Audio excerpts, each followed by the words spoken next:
top like I'm stuck. It's just time giving it up. My dad got on a purple suit with purple shoes. Boy, if you don't stop.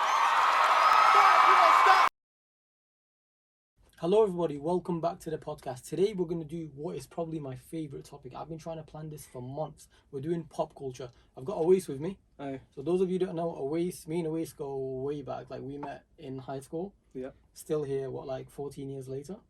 Pretty much. Long ass friendship. And the best thing about a pop culture thing is the similarity to things that we're into. So for example, with music, right? So that's the perfect starting point. Let's talk about music. Let's talk about pop culture and music. Yeah. Name your top 5 rappers off the top of your head. Top 5 rappers. Any hip hop artists, because I know you're into Usher and stuff like that as well. Yeah, I tend to like go for more like R&B kind of rap, but in terms of rappers, I say Eminem's one. Biggie and Tupac have to be there, just because of how influential they've been in pop culture. It's hard. I'm just thinking. Drake, Kanye, Jay-Z, J. Cole. I'd say J. Cole definitely. And I'd say Kendrick Lamar. Even though he's not been in the scene as of recent, he's made probably one song recently. Yeah. But his like lyrical game is just unbelievable. Do you think so? Yeah, of course I do. Because it's the way he does it. You think it. he's the best thing out of Compton since Ice Cube? Lyrically. He's very skilled. Definitely very skilled. Because he uses his tone. He uses it as different like characters in his songs and stuff, which is just, I think is it's pretty amazing. It has a different spin to every song that he does. Who've made the biggest changes to pop culture in rap? So specifically pop culture. So I'm not even talking about rap music right now. Mainstream. Yeah, so who's really made a difference out there? So for example, let me lead you on something. I think Outkast, Andre 3000, he was out there, he came out with the flashy colours, a different persona altogether. Yeah. Who else do you think has made differences? As of recent years, Drake has definitely changed the game from the way he's styled his music career from the beginning. He's just been making mainstream hits from, you know. Drake has made it popular to be emotional.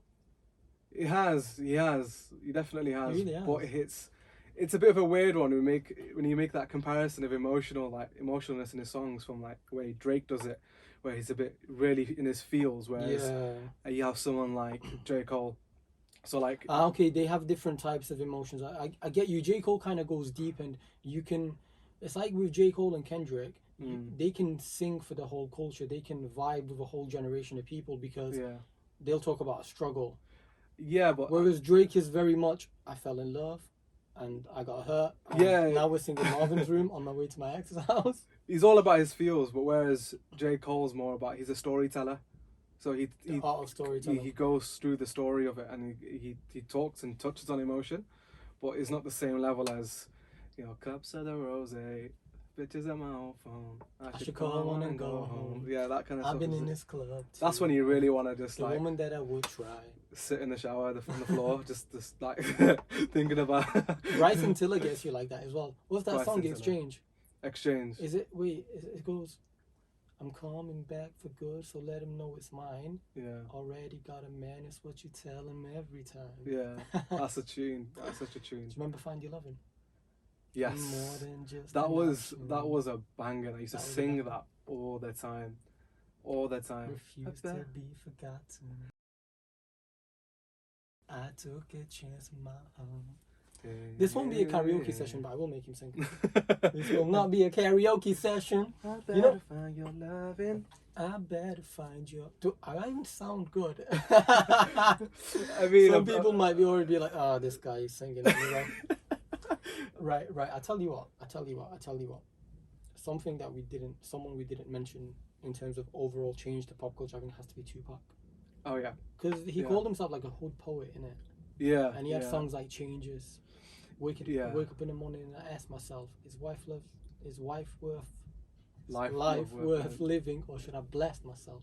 Yeah, he kind of brought that level of conscious rap to such a mainstream audience. Yeah, Dear Mama as well. Because he brought like a person like Elton John into the mix, which was Oh, what song was that? Ghetto Gospel. yeah, Ghetto And Gospel. it's like Brenda's throwing babies in the garbage. Yeah. Oh, dude, that was crazy. Because most of it was like gangster rap and hood shit, Yeah. and then he brought that whole twist to it, like Changed the West Coast, didn't he? definitely changed the West Coast. And he's from the East initially, as well. I'm not Wasn't he so- born in New York? I'm not He was sure. born You in New know. York. I'm not sure, Let's but check this for you. I know his game was in the West Coast. Yeah, with Dre Yeah. and Snoop D-O double G. Yeah, literally. Every time I think of him, I think of two things. One is his stream that he left for 8 hours. And he goes back and he's like, am I still recording? And then there's the other one, his song Sexual Eruption. Because it's so mad when you think about it. Mad song. seduction. Yeah. I get you. Going back to that Tupac point, he was born in 1971, East Harlem, Manhattan, New York City. Ah, that's So mad. he ventured out to the West Coast, hook up with everybody, but Yeah. he's an East Coast boy. Mm, Speaking of the East, biggest rapper in the East, Biggie. Little Voice. It was all a dream. I used to read Word Up magazine, Salt and Pepper and Heavy D up in the limousine. I love it. I Because love it. I love Biggie. Like you can't explain to you how much I love Biggie. I think if you're talking about overall flow and lyrical Definitely. nuance, I prefer Biggie. I love Biggie for that because Yeah. I'm like I said, I'm like into the R&B kind of style, so I like the flow, I like the instrumentals and stuff, and it's just like a chill, smooth like What's our favorite song? To all the ladies in this place, with style and grace, allow me to lace the lyrical douches in in your your bushes. I was listening to Nasty Girl all of last night. I put it on my Yeah. Insta story as well, That's a tune. I That's love with Nasty Girl. Diddy in it. with Diddy and a bunch of other guys. That whole the way that whole thing. What were they ended. called? Junior Mafia. I think so. They were Junior- called. Yeah, Junior Mafia. Yeah, Junior Mafia. Yeah. No, I loved it, man. I loved it. More money, more problems. Diddy was good as well. Like afterwards, even though like you don't really see him much lately. But Would you consider Diddy a music artist, really? If you can, he's more of a producer. But manager, producer, yeah, entrepreneur. yeah. But like he has made definitely quite a few songs Yeah, what was that that have song? been quite good. So like was it Diddy? He made Diddy, and then he made one There's with that other one. Christina Aguilera. That was the top one. What's Tell the me. other one where he's like, wait, forget that one. I'll come to mind with that. But then there's the I'm Coming Home one.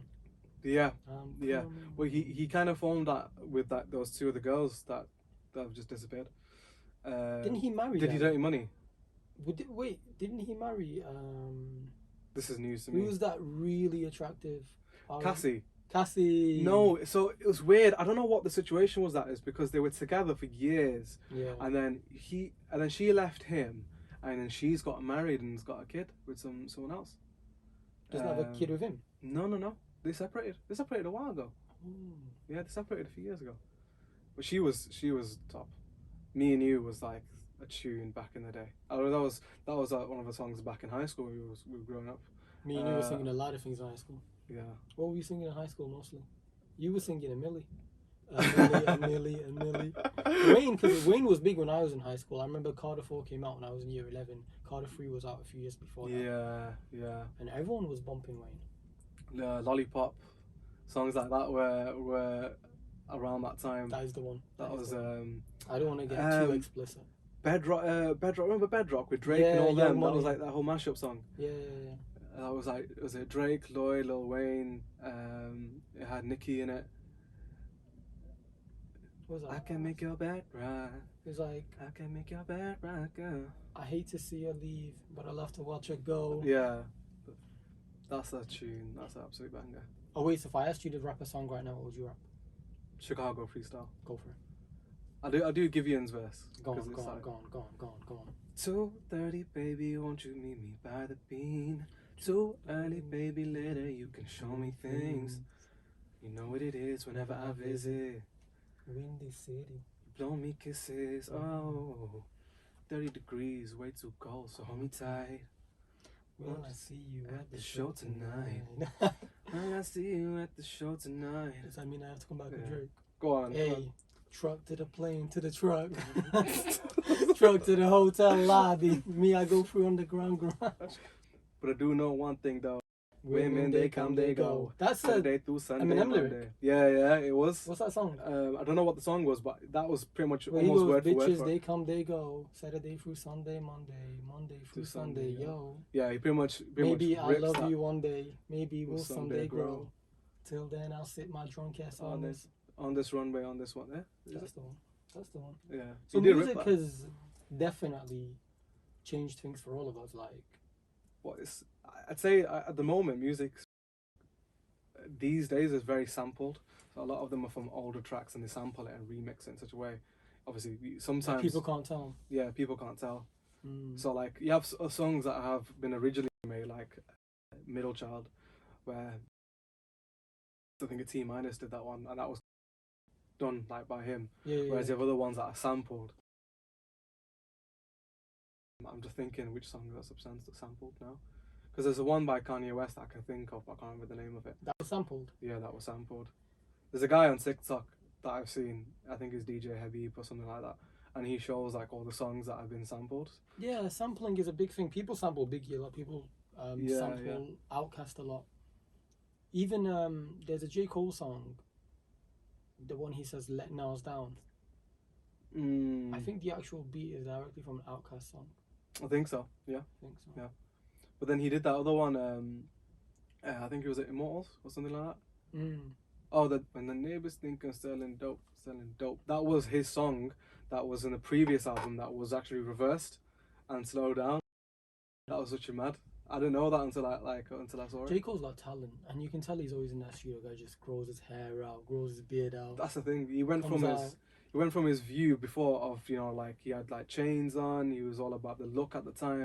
And then he was like, no. Fuck then he that. made Crooked Smile, and he was like, yeah, just like love yours. Accept it. Ain't no such thing as a life that's better than yours. No yeah, such literally. thing as a life That's such a. I went to that concert live. Forest Hills Drive. Forest Hills Drive. I went to that concert live. I went to a J. Cole concert before that as well. I've been to Drake a couple of times. I've seen Travis Scott, who will not mention because people are really out there dying at his concerts, and he was just like, ooh. He's high off some shit. There's $1 billion lawsuit coming down on him and Drake. I think it's $2 billion. It's a $2 billion. I don't see why Drake is to blame. I don't know whether he's associated with Astroworld. Whether that's probably the reason. He came out for that show. Yeah. But that doesn't make it his show, nor does it mean that I was watching people die. Yeah, I think they're doing that just because he's a big name, and because it could be even that. Okay, also you might have been in the venue somewhere. You probably did hear the sirens. So why couldn't you come tell Travis and play a part into helping those victims? Yeah, it is a sticky one. But like you see, like a lot of people say how Travis Scott was there and he wasn't able to see what was going on. How? But then like you see videos of him riffing as you genuinely see think he bodies. was high. Possibly could have been. Travis takes a lot of drugs. I would not be surprised if he was high and he was like, oh, people flying at my show. Yeah. Well, you see bodies actually being carried on top. By the way, Travis, like, I'm not going to say he encourages death, but he encourages the hype. So when I went to his tour, one of his shows that he did, I think either in Manchester or Birmingham, he encouraged something and a kid just dashed off the front, like the next level, and broke his arm. Yeah. So I think the kid thought, like, I'll get caught by the crowd. The crowd just let him drop and he broke his arm or something. And I've been in Travis concerts and they do feel very congested. Everyone pushes. You're against the barricades, those metal barricades. He wants that mosh pit vibe. He wants that mosh pit vibe, but I think he goes a bit. Well, he has. This time around, he's going to be at 8 people dying. 8 people dying at his concert? I think so, yeah. 8 people. Crazy. Hundreds have been injured. The youngest being 14, which is sad. So I mean, imagine you going so excited to see a concert, then you die. And then you die. When I was in Brixton for the Travis Scott concert, I actually remember multiple people being carried by the crowd, just like you saw in the videos. They were suffocating, especially girls. Girls generally tend to be a bit shorter and more petite than a guy. So if they're in a crowd of guys, they're probably getting squashed. I mean, the amount of girls that had to get carried through the crowd. It's just, that's not even just with his that's with so many, because like I remember going to Wireless a couple of years back, and I just remember seeing like it was like really short girls that had like been stumbled over, but like I remember being there. Make room though. There was actually an opportunity to make room, whereas at Travis concert you just have to carry someone out. Yeah, no, we like had to push people out of the way just so they have some space they can breathe. But it's to a point where, like, I remember I was there and I was in the middle of it, and I swear to God, it reminds me, it tricks me back to a point in Game of Thrones. There's not gonna be a spoiler anymore anyway because it's been released. But Yeah, it's been a few years. Battle of the Bastards, where Oh you my see God, you see yeah. Kit Harington climbing above the people trying to breathe. That's how I felt. It was just like this heat that was like just there with all the bodies. Try and climb up just so you can get a bit of like fresh air because it's so hot. So imagine being a lot shorter. Recording that must have been crazy as well. Definitely. I mean, but imagine like being a lot shorter or being able to like handle it, because I was like properly I was like in defense mode, just like trying to handle these people. And you're actually taller than the average guy, so if it's difficult for you, imagine it's difficult for like a girl 5'3" petite figure. Most of my mates fell, and I had to like pull them up and stuff and try and make sure they're all right. So it's a sticky one, definitely. Tell me about Fiddy. Fiddy he's funny. For one, obviously in later times he's just a troll, and I love the way he trolls. These days. He's a business mogul, definitely. Vitamin water. He's done that. Vitamin. You made me say an American accent. He's done Power, which is smashed. He's done a lot of things. He's helped to like grow these small time either actors or musicians and artists and stuff, and he still puts music out, but it's not the same, is it? I don't feel the same energy. I don't feel like in the club. Like maybe that's where I don't even get rich or die trying or anything like that. Because that was so iconic and authentic to who he was. Yeah. Because he was. Whereas now it's like I'm just putting out music. I probably got a record label who paid me some money. Now I got to pay him back by putting out an album. But he's made so much money from it, and now he's living a lavish lifestyle, so he's not asked. So when he comes to making music, remember when he acted broke because he didn't want to give his baby mama any money. So he got some. So 50 got some wacky accountants and was telling the whole world he was broke. Was going to the judge and saying I'm broke, and he was like, I'm paying child support for nothing. Yeah. I don't know whose baby or whose child that was, but Fiddy, as I like to say, Fiddy Cent. He made some iconic songs, man. He came out with After M, right? He came out after M because he joined Dre and Eminem. Aftermath. And there's this iconic Jay-Z interview, by the way, this clip, where he said he went into the studio and saw Memphis Bleak and what was the other guy, Benny Siegel, and he said to them, you guys need to dump as much music as you can in the next few months because 50 Cent is coming. Yeah. No one took it seriously. Next thing you know, In the Club bounced. Yeah. It dropped. And what is it? Go. How many times did it go? Go, shawty. It's your birthday. You gon' party like it's your birthday. I don't even know what the rest of it was like some like sip Bacardi. Like, yeah, it's got a sip Bacardi. Like, and you can find me in the club. But it's just like he released so many bangers, and he had the thing is because he had so much momentum going into the game with the amount of songs he had, and then he assembled a unit. It's one of them things, isn't it? Yeah. G Unit was Lloyd Banks and the other guy's name was Tony Yayo. And there was another guy as well. Whose name? Young Buck. Who's who kind of fell off quickly. Was it Young Buck that had a bit of a controversial thing about his relationship with I think everyone has a controversial relationship with 50 Cent. Yeah. Unless your name is Eminem. But I think he was with like he was with a trans woman or something like that, and he was. That was Eddie Murphy. No, but he was denying it. I think it was either Tony Yayo. I don't think Young Buck. Let me see, Young Buck. All right. Was it Young Buck? Was it either Young Buck or Tony Yayo? Young Buck says he got catfished. Of course, yeah. And then, and 50 was dogging on him. Yeah. 50 was dogging on him.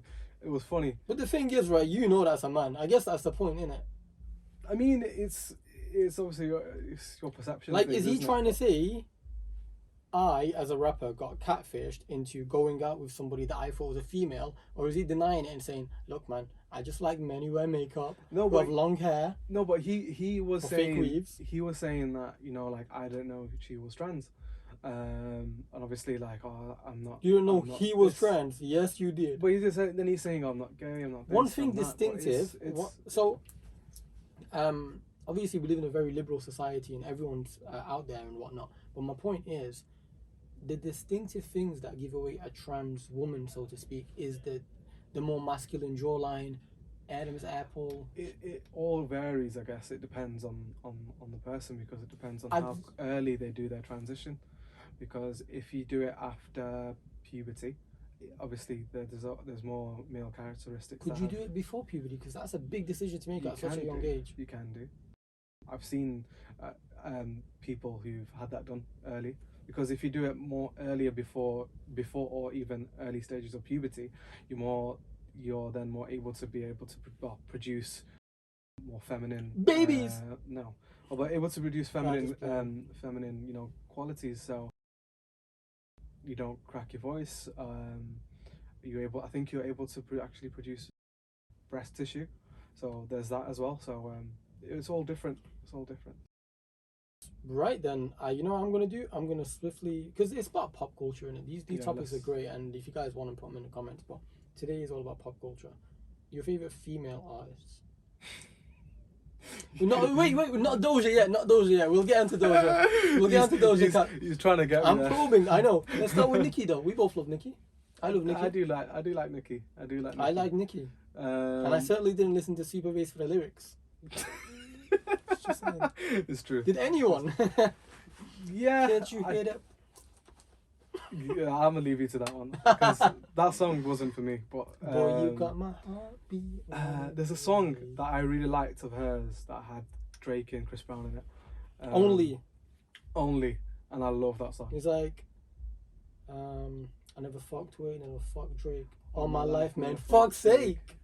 If I did, I'd Minaj with him and they eat my ass in a cupcake. That's such a. My man full, he just ate, and then I don't like the rest of the lyrics. Yeah, the rest of it. Because he's like, set up for punchline or duct tape. You were like, hot one, hot two. What did he say? What, no, I like Super Bass. For all the wrong reasons. Nah, I think she articulated her lyrics beautifully. Yeah, definitely. In a femininity, definitely. She definitely did that. Other female artists, I guess. Shakira, I'd have to say, because Hips Don't Lie, when that came out. For one, that was iconic, and that song was just everywhere. And obviously, she's just beautiful. PK's wife. Yeah, PK's wife. PK's wife. Gerard PK. That's how you pronounce But with her, it's that she also, because she hits the English speaking audience as well as the Latino ones. Yeah, because obviously she's those artists. Yeah, because Latin America is massive. If you target them as well as the English speaking audience, then it's so some like Jennifer Lopez can never die. Yeah. Pitbull can never die. Mark Anthony. Well, that's why songs like Despacito were so massive, because they were popping not just in England and we love that clip when that clip of Justin Bieber in a club, and he's so drunk, he's like, I don't know the lyrics to Despacito. We see people trying to like rap it and trying to sing it. They can't, obviously. You can do with your eloquent Spanish. Yeah, right. Yeah? No? I'm not even gonna do it. I'm gonna butcher the song. I think there was one Spanish song I really liked with Drake in it. It was with Bad Bunny, Mia. Have you heard of that one? Oh yeah, do you like that song? Yeah. I thought it was alright. I think I liked it because I like Drake's part. The only part I got was Mia. They're like, it's Mia. See what I mean about your eloquent Spanish? You're like, I don't know any Spanish. I don't know what you're saying. Yeah, you do. Yeah, the first time I went to Awais' house, he was like, Mi casa es su casa. Remember? Yeah. He's always been dropping Spanish, and he's like, I don't know any Spanish. Yeah, but I mean, I drop accents all the time, so I always switch it. Drop an accent. Pick one. Drop it like it's hot, bro. Pick us. Yeah, do the scouts. Let's fucking have it. Can you rap a song in the Scouse accent? Depends, lad. After pick a song, lad. What kind of song would you want to rap? I don't know, whatever's easiest to you. You find me in the club. I'm in having sex, I'm in making love. So come give me a hug. Okay. I love that. I want to hear more, actually. Do you guys want to hear more? I'll give you guys a complete session, 1-to-1, Awais with his Scouse accent singing 50 Cent. 50 Cent after the whole song. We do Window Shopper. Do you know the lyrics? I don't know the full lyrics. Wait, do whatever you know. Baby, I'm a window shop. I can't. No, I get no. a weird accent then. Yeah. I'm trying to think of a song that you could have in this Scouse accent. Like it would be simple. It's you and me moving at the speed of light. What song is that? That's Forever by Chris Brown. Oh, you love Chris Brown. I rock Chris Brown. You love Chris Brown. Every year, you know, the Spotify Rewind, Mm-hmm. they always do like you know, like your top song and stuff. Yeah. And mine always says I'm the top 0.01% of Chris Brown fans. Really? Because I love his songs. Oh, I love his music. out. Obviously, he has a controversial past. That was He's only human. Which Yeah, brings I us mean- swiftly onto Rihanna. Rihanna. Riri. That's your little. That's my little crush. What is it? That's Rihanna is something else though, man. How could you not love Rihanna? And I prefer. I don't deny that. I prefer this Rihanna to old Rihanna, by the way. What do you mean? As in like Even songs and everything. Oh, as in from back in the day. Because this Rihanna is really grown into everything. This Rihanna is, I'm Rihanna, bitch. Yeah. Like, this is me. Yeah. What Jerry poured out. Yeah, there we go. Bitch better have my money. Yeah, legit. And my favorite Rihanna song is Same Old Mistakes. Now your favorite is is. Only Girl in the World. Okay, you don't have to expose anything. So no, I will expose one Want thing. you So to make we me lit- feel we go- like I'm the only we'd go girl out in- I'm not into even town. denying it. I'm just out we're here going to singing it. town and this We're guy in town. would genuinely sing it to his heart's I content. did it once, I promise. I did it once. And we were in Deansgate, and it was kind of late, Yeah. and it wasn't that deep. No, there were still people about. Did they enjoy it? They The enjoyed thing it. is, I actually love that song, but I can't find it in me to sing it in public. Yeah, I don't think many people can. That's why I need like a karaoke session where I can just let out my inner Rihanna. Do you know what? I love to go to like a karaoke bar. And just do that Okay, kind but of stuff. here's I need to be specific with karaoke bars. I don't want to go to one where everyone's there. I just want to be in a room with my friends. Like a booth. Yeah. Yeah, you can get a karaoke booth. Because I can't sing that well. For those of you who've been listening, can tell I don't sing that well, right? Awais sings much better than me. I still can't sing. Not I that can- today is a sing along, No. but we could make it a sing along. We're not doing High School Like at your Musical. plays VP, by the way. Excuse me. Let's not even. Let's not go there. Let's not even Let's go not go there. there. Let's not Pop- go there today. Remember, guys, it's pop culture. It's pop so- culture, not what happens in the mosque. Astaghfirullah. What was that girl? Astaghfirullah. He's astaghfirullah. Yeah.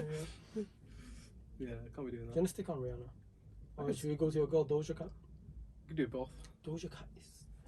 I think is, you put we were listening to Say So earlier, and at the time, like obviously that song is so catchy, so obviously it's in your head all the time. But I was never that intrigued by her that much until her recent songs. So like, I love Doja Cat. I can't even remember what the song was. Was it with Ariana Grande or something like that? You tell me. I mean, I love Doja Cat. Doesn't mean I know all her songs though. I Yeah. still love her. Didn't even notice no punches left. Oh, come on. You're meant to be going to me. I can't remember the lyrics. Yes, you can. Wanna say so. You gotta Didn't- keep me focused. No, you're a bit of a Beyonce kind of guy, innit? I'm not. I'm actually not. I think the only Beyonce song I could sing is Irreplaceable. You must not know about me. I think is To she's the left, to the left. she's Everything you own in a box. To like the all left. credit to her. She is a massive deal and a massive artist, and she smashed it. You know what I mean? Like she's paved the way for a lot of female artists in R&B culture, definitely. But I feel like she was Wait, how has she paved the way? not paid well. She's become so massive with the amount of songs that she's made. Like you say, you know, like you done her recent stuff like Drunken Love. You did Drunken Love and all that kind of stuff. She did the Storm for Drake. Oh, yeah, they did Crazy in Love. Yeah, early days it was like Destiny's Child, Kelly Rowland, and the other one I never remember her name. I swear to God, no I one. can't remember her I name think she for life. passed away. Is also much Did she? respect. I think she did. Yeah. Oh no, Did she Rest or in did peace. she just? I mean, I'm out here dropping facts that I'm not sure about. yeah, I was gonna say One sec, that's a Let me big, go on to Destiny's Child. that's a big fact. Can't be messing that one up. Michelle Williams. Really? Oh, she's not dead. I was gonna God, say. God bless. God bless. She's not. no, I thought she passed we're there away. like. I thought she passed away. I'm sorry. Can't be Okay. doing that time. Yeah, she was. It seemed like she was number 3. Yeah, because you know, like obviously Beyonce was always like, the main singer. The Kelly Rowland was there. Kelly Rowland, I genuinely love. I think she's like one of my favorites, and I think she's really underrated. I think so. Because well, listen, she did have that song with Nelly. Well, that was that was a tune. I was in primary school when that came out. Or it was already out, and I was in primary school. Yeah. Nelly, I love you. But yeah, she's there texting on spreadsheet. You know, see, there's a clip of her. She's on her phone. She's on one of those ones that clip up, and it's got the keyboard, and she's typing a message. But the clock's that it looks like she's on spreadsheet rather than a text message. So it's like, you sending this spreadsheet? She being fake, boo. You being fake. So who you sending? Nelly had the oversized NBA jerseys on, and he had the do-rag and the plaster in his face. Yeah, the plaster on his cheek. Yeah, Nelly is influential. You know, I mean, I wasn't even thinking about Nelly at all up until this moment. Even yesterday, when I was prepping for this podcast, like of all the artists I've got written down on my notebook, Nelly wasn't one of them. Nelly was if you want to come and ride with me. Yeah, I can't even remember how that goes. There was that other song as well that came out much later. It's not called 2000s? It Was All a Dream, but it's like he's talking about his ex or something. I don't know. Yeah, I mean, like he had a bit of a, like Nelly was big. No, he made. I'm saying the late 2000s, he was making songs, but it wasn't as big as when he first. Yo, do you know what I love about being like when I see these guys super famous? So like a Snoop Dogg, Snoop D-O-double-G, or like Nelly. So they don't actually just stick to music. So I'm very in tune with pop culture, right? And I love American pop culture, which is #1 pop culture, basically. And Nelly and Snoop, they constantly go on these talk shows and sports shows. They're so famous. People want to hear from them so much that they'll let Snoop talk about the NBA and NFL and anything he wants. They're like, Snoop D-O-double-G, just come on the show. Even recently when he did the thing with Kevin Hart. The Olympics, which was hilarious. Snoop, right? I don't know if I said this earlier in the podcast. Snoop has just got this really iconic style, and it's been the same style since he first came out, and it never gets old. He's made it work. Snoop has not changed because it suits him. It suits his style, the way he's been. Like the lanky, tall, blonde in the hand. He's got his church shoes on. He's got his suit on. And he's so chilled. Yeah, literally. It's all the weed. Cool, man. It's all the weed. Yeah, it's probably all the weed. Yo, he must be smoking some good weed because it doesn't look like it's messed him up. I mean, do you remember when he briefly went to Snoop Lion? Yeah, he did his reggae career, which did not pop. Did not pop whatsoever. And I will be honest, I never listened to any of those songs at all. Yeah, I think he had one song with I would say Damian Marley in it. I think I heard it. Popcorn. Yeah, but I think I literally listened to it. No, he had a full album. It just didn't work with him. No. And now he's back, just being Snoop D-O-double-G. He was on Joe Rogan's podcast. Was he?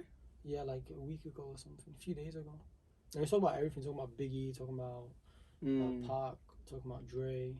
But he was there though, isn't it? People don't realise that he's been in the game for that long. Snoop is that survivor. Snoop is the guy who can tell all the stories because he's the one who's still there. There was a story that Ludacris told about how there was a party and then Suge tried to come in, but then he had people that were like, so there was like Snoop Dogg was there, so it's like, oh Snoop, Suge's outside.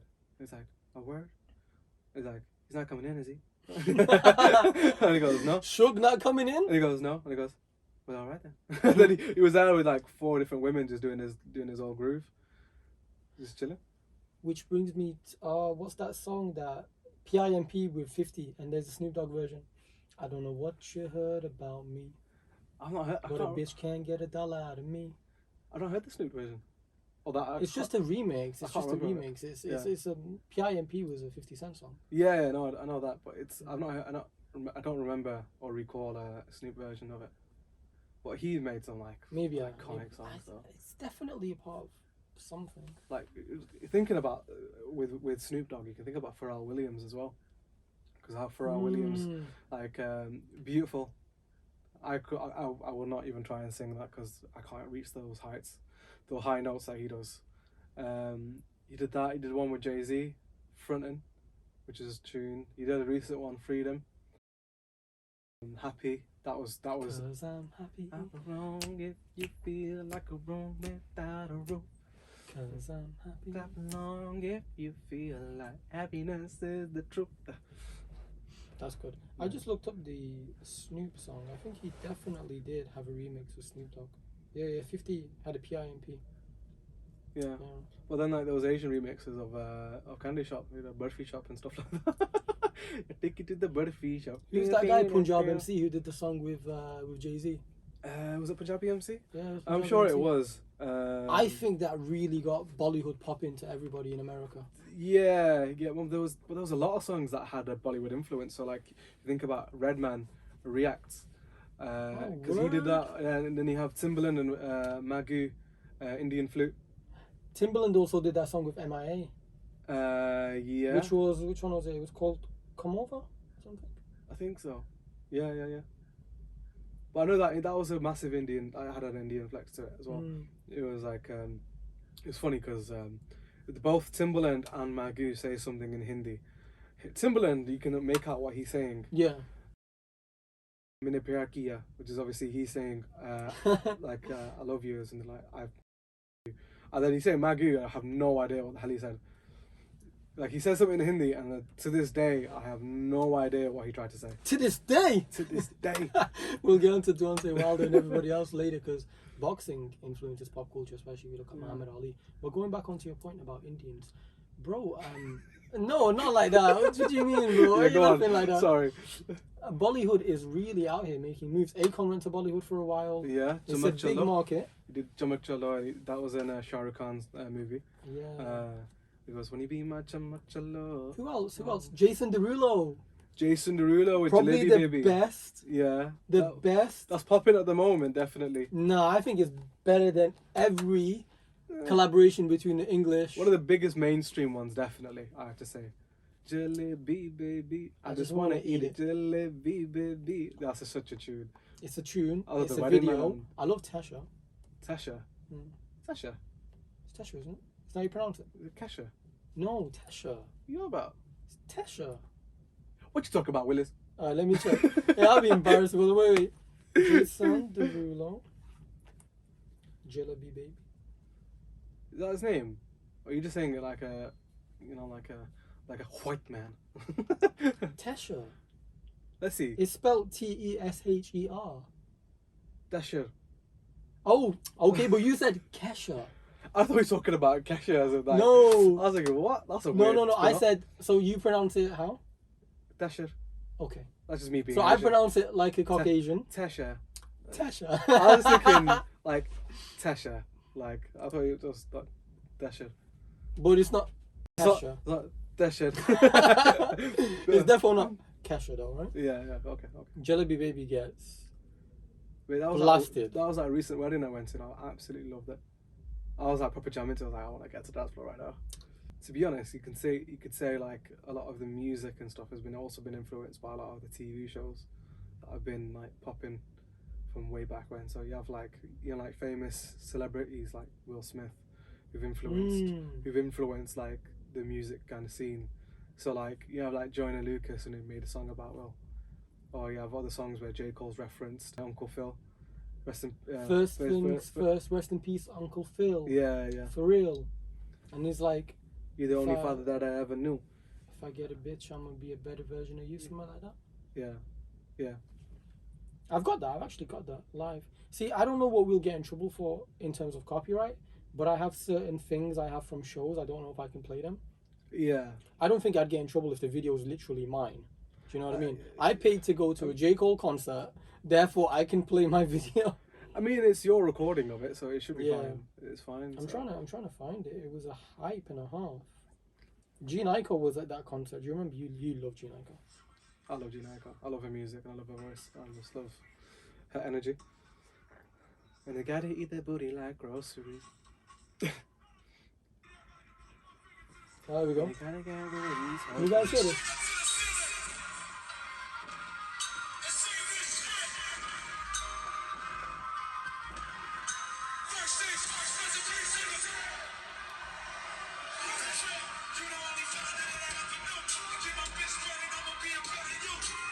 That's the one. Doesn't That's get the my one. bitch pregnant, I'm gonna be a better you. Yeah, that's the lyrics. Yeah. I loved it though. It's such a song. Cole is. I don't want to say this in an unfair manner to other artists, but Cole definitely raps from the heart.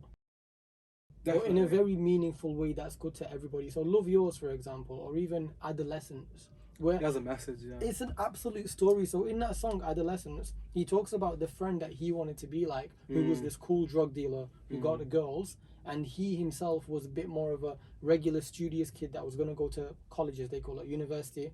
And then at the end of the song, because it's an absolute story. So you said J. Cole is a storyteller. He really is. And the last verse is his drug dealer friend saying to him, yo, are you stupid? I want to be you. Yeah. I have no other choice. Yeah. You have a choice.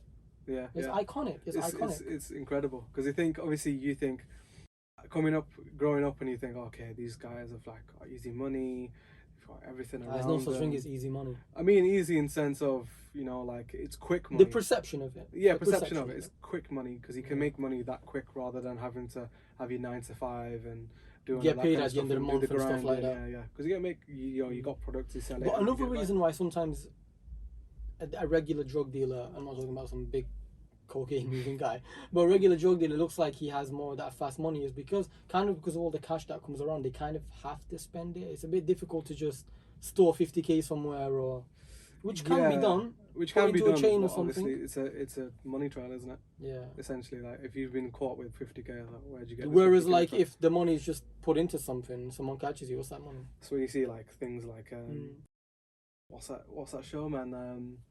Breaking Bad. Breaking When Bad. you see Heisenberg, he's got he's making his I money. love off his how he meth. grew into that. It's mad how you see the innocent chemistry teacher slowly but surely embraces Do you his... think any of our teachers from high school became drug dealers? I mean, they became something else, which I don't know if you want to get into, but Yeah, not today. Not today. Not today, motherfucker. Not Yeah, that today. was- You're not gonna mess my peace of mind today. Yeah, it's a mad story. Mad story. Yo, before we move on from J. Cole, I just want to give a shout out to Wet Dreams. Okay, not regular Wet Dreams. J. Cole Wet Dreams. I was shout out to all the wet dreams you had out there. No, because like, even the video was articulated with 2 dogs. Yeah. And the whole yeah. thing doesn't seem like a love story. Like if you read those lyrics It's his off a first sheet, time, isn't it? I understand. Yeah. But yeah. read those lyrics off a sheet, you'd be like, that's not a song. That's not a hit song, but it is. Yeah. It's a very big hit song. But it's funny how you see like how they use the dogs instead of the people. And then there was this line It'd where be he's like, awkward if you use 14-year-old kids away. no, obviously, no, well, that's not the point. I'm Always getting is at. like, I can make it No, work. no, that's not the point I'm getting at. I'm saying it's funny how they use the dogs, and then there's a line when he's saying like, watching porn just to see how I could stroke right, and then he's literally watching the national like a Nat Geo documentary of 2 elephants. Right? It's just like that's just so jokes. Like it's like the link between it is just so funny. Man, it wasn't like the first time she was in my math class. Long hair, brown skin with the fat ass. Sat beside me, used to laugh, had mad jokes. The teacher always got mad, so we passed notes. That's such a tune. It was all so innocent. What do you think I was gonna say? You really feels, and you're like, and she was feeling it. Like, just like flashback, doing a bit of That's So Raven. Just like. I'm a bit disappointed you didn't say more about Doja Cat. Yeah, I'm holding back. What my heart really feels about.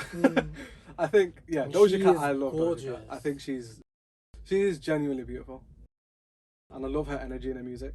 So I can leave Okay, it with that. brother. Before we move on, Okay. one man must be mentioned. You know what I'm about? He has all the keys. He's He has all the keys. He's your icon.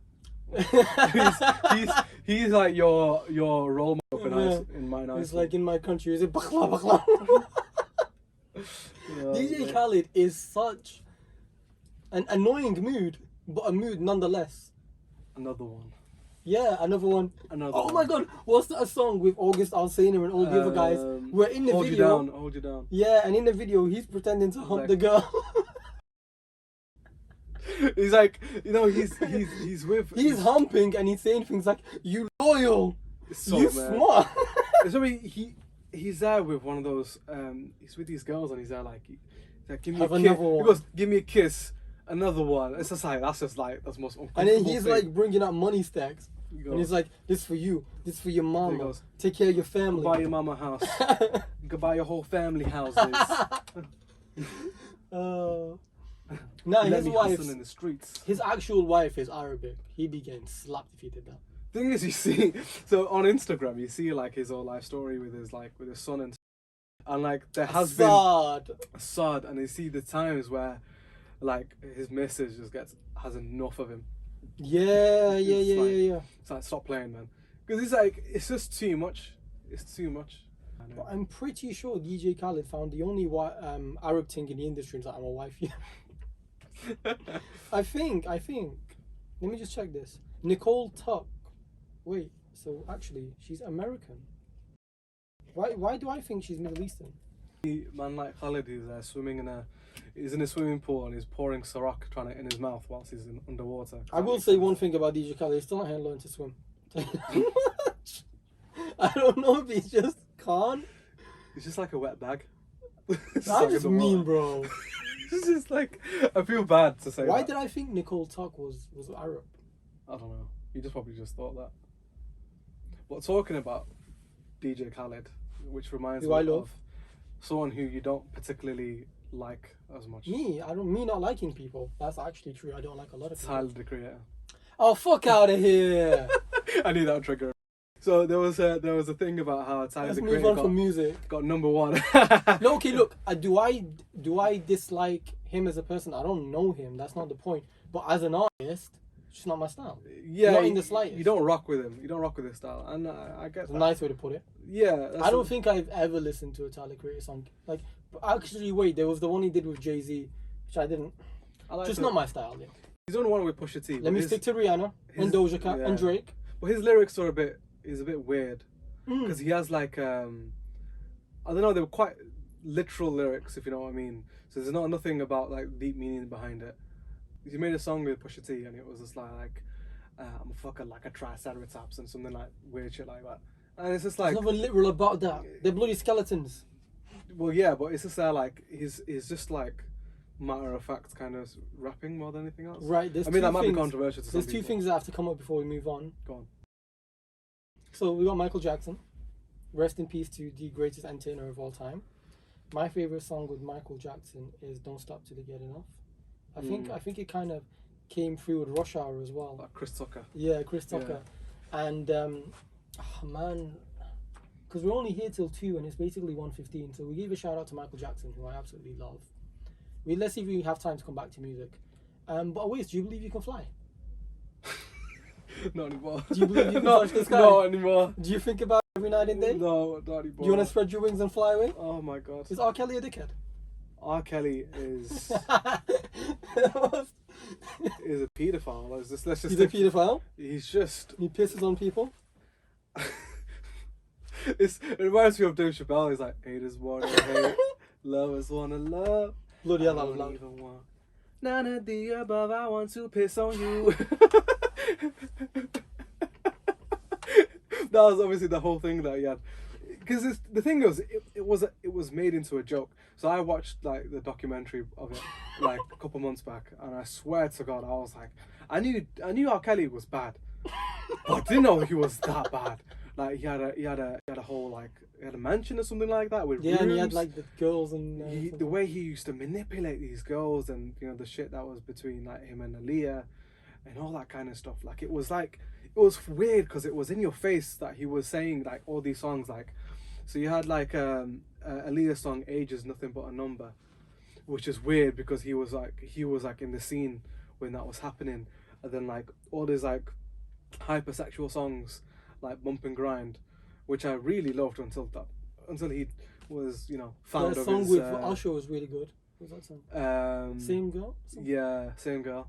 That was a really good song. No, you know what it is about R. Kelly? He was a good artist, but he's actually a dickhead. He actually was. He was full-on paedophile. Very manipulative. Very, very manipulative. The way he used to, like treat women for the sake of his pleasure was disgusting, to be honest. For real. It was scary to think that people like that are out there, especially with someone who has that much power and money behind them. But obviously, he's going to be singing in the show. Yeah, now. but when he was suffering in that interview, and he was like, "You're killing me," He goes, I laughed hard. "You're killing me with this shit." Yeah, 30 years. and he was like, "You're actually still trying to deny it, R. Kelly?" I was on a helicopter.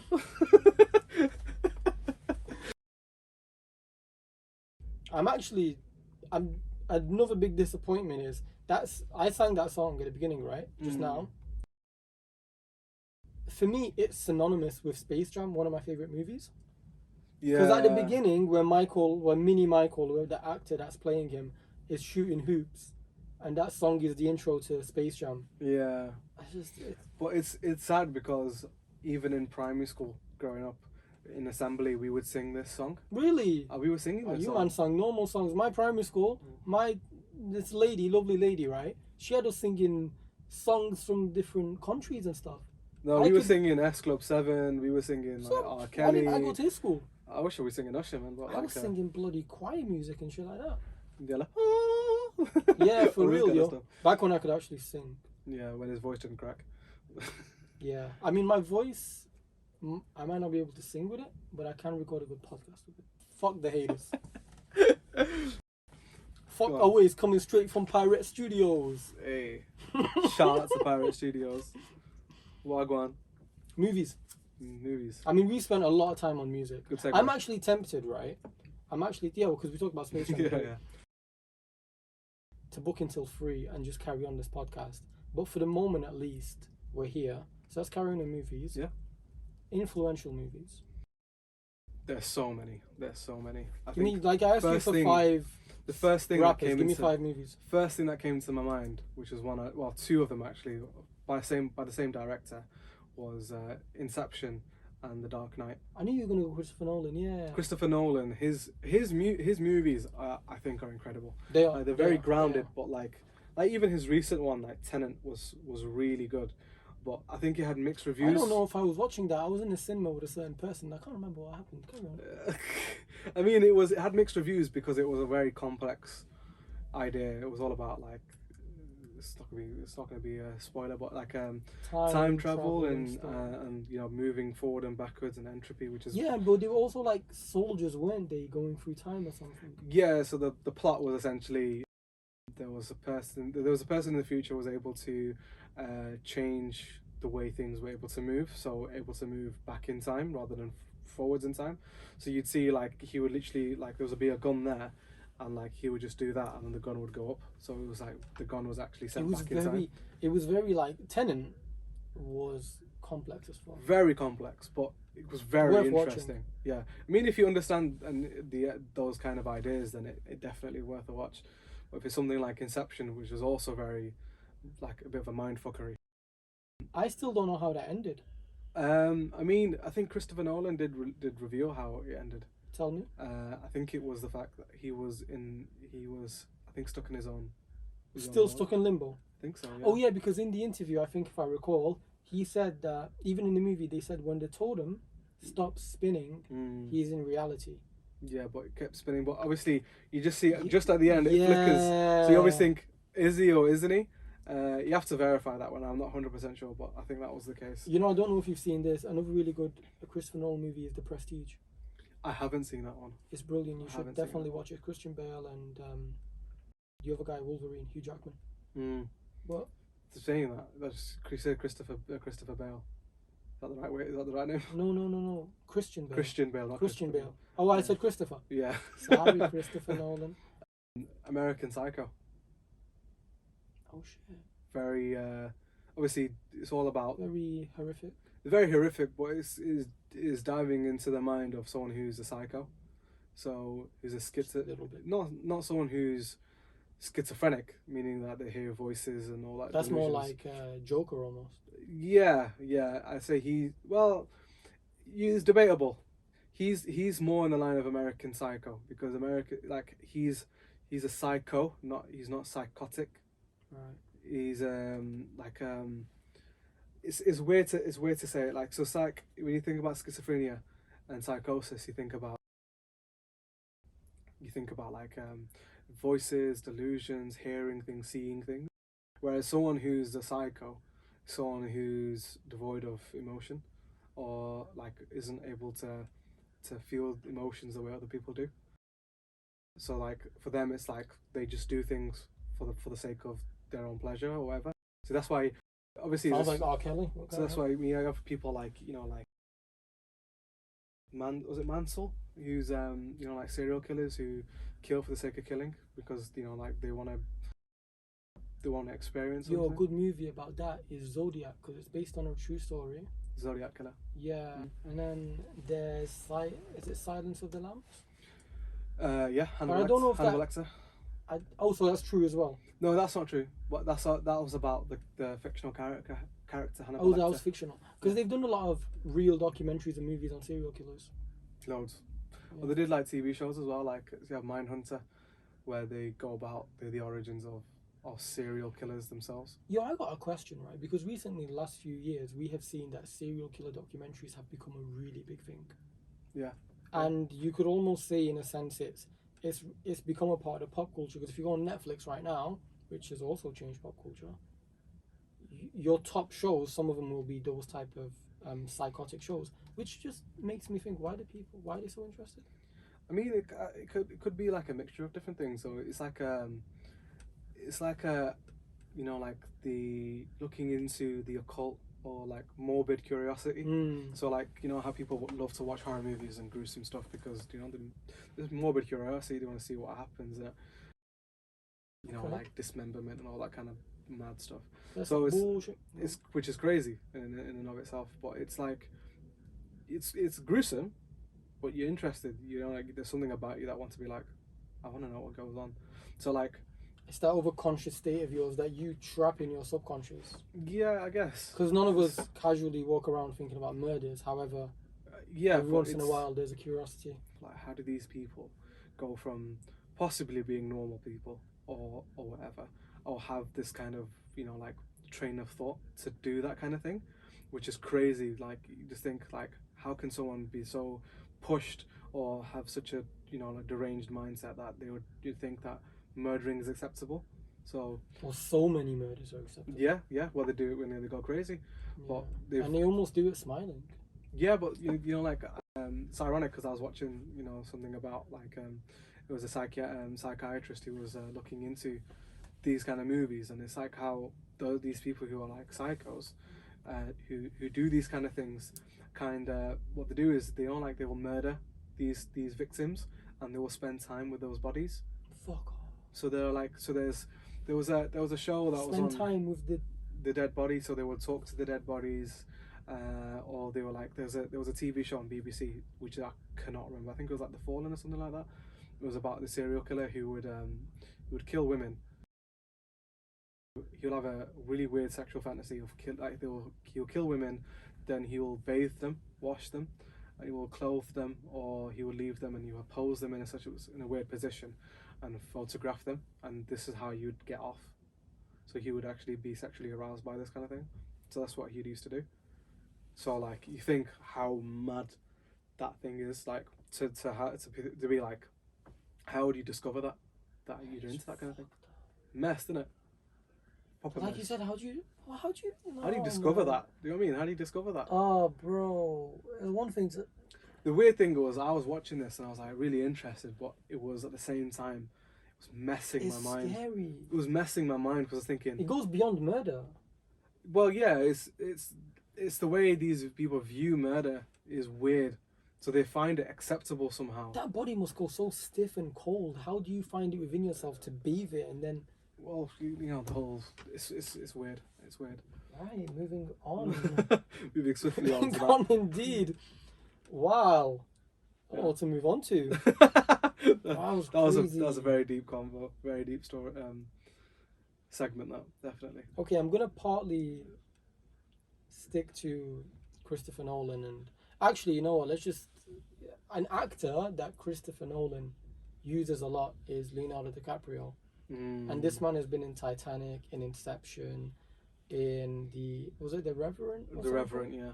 He's been in The Great Gatsby. Oh my god, I love The Great Gatsby. Yeah, you love The Great Gatsby. I love The Great Gatsby. It's not something I could get into. It was interesting. Really? It's interesting. It's such a beautiful movie. It's different. It's very different. Hello, Spot. Yeah, it's I don't know. It was I couldn't connect Well, it to is it. based in early 20th century New York, I think. Yeah, but it was the whole story was I don't know how it was. I don't know. It was like a bit of a fantasy kind of thing. Or, So it's all about him going back to the woman that he loves eventually. yeah. And spoiler alert, it's a tragic ending. Mm. But I think love stories, the best love stories, do have tragic endings. Like Titanic as well, as beautiful as it was, Did for have, him to die at the end. did have enough space on that fucking planet. Yeah, she did have enough space on that, for real. Yeah. But she was just thinking about herself. He's there like. Nah, oh, no. that's mean. That is mean, but That is very mean. obviously. I'm sure she loved him. Yeah. Do you not think they were No, lovers? they did love each other. But it's just Draw me like one of your French girls. Not you. Looking at me like, you want me to draw you? I can't draw. Damn, son. Nah, it's beautiful. Okay, so one of my favorite directors is Martin Scorsese. As you know, I love the mafia genre, partly because of how real it is. So Goodfellas, you seen Goodfellas? Casino. All of these things are based on true stories. And I specifically love Goodfellas because, in a way, I don't know how should I word this. It almost dignifies the lifestyle. Like, okay, these guys were mob members. They did a lot of shit, but they were still family men. They still had regular everyday problems. So the main character, became the druggie and so on and so forth. And the addiction kind of led him to snitching. You had the culture of Paulie, for example, as a boss, as almost a caretaker at times. But at the same time, it was you look at these people, right, and you're like, oh, mob leaders, larger than life. And then actually it's more like, well, no, they're human. They do all the same things. Yeah. Betrayal is the same thing. Yeah. Anger is the same thing. The iconic scene where he's like, go get your fucking shine box. Next you know, he ends up dead. But I think the most telling mob story is actually A Bronx Tale with Charles Palminteri, because that's his life. So he is that kid. Yeah. And he does meet the mafia guy Sonny, and Sonny actually nurtures him. And that goes back to what I was saying. Like, you look at these guys larger than life, probably committing crimes. You're thinking, what are they? I don't know, psychotic murderers. But then you depict in this movie where this guy is telling his life story about how much Sonny actually saved his ass, how much Sonny nurtured him and was like, this is my life, don't make it your life. Go to college. Here's money. Here's work. But then he's caught in between listening to his father, the working man, and listening to Sonny, the boss in the whole neighborhood. And there's this one iconic line where apparently his dad says to him, the saddest thing in life is wasted talent. So this is Chaz's father saying to him, the saddest thing in life is wasted talent. And Chaz certainly didn't waste any of his talent, as you can probably tell.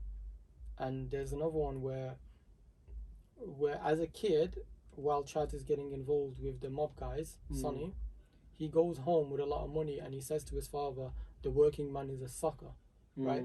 So his father responding and saying, no, the working man is not a sucker. That's the hard part. Wake up every morning, go to work for your family at a job that you don't like to put food on the table. Yeah. That's what it is to be a tough guy. Yeah. That's an iconic scene. If you guys haven't seen A Bronx Tale, you really got to go out there and watch it. Definitely. That's an iconic scene. And that's my little 5-minute mafia tangent. But you know who I love, my favourite mafia character, fictional? Johnny Tightlips. Yeah, with The Simpsons. Cassidy's a girl's name now? you love Johnny Tightlips. It's like Johnny Tightlips. Where they shoot you?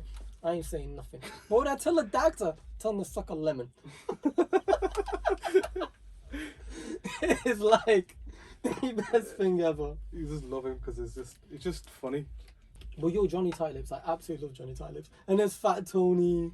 And Fat Tony was a real mafia guy. Yeah. But The Simpsons just based the character on him as well.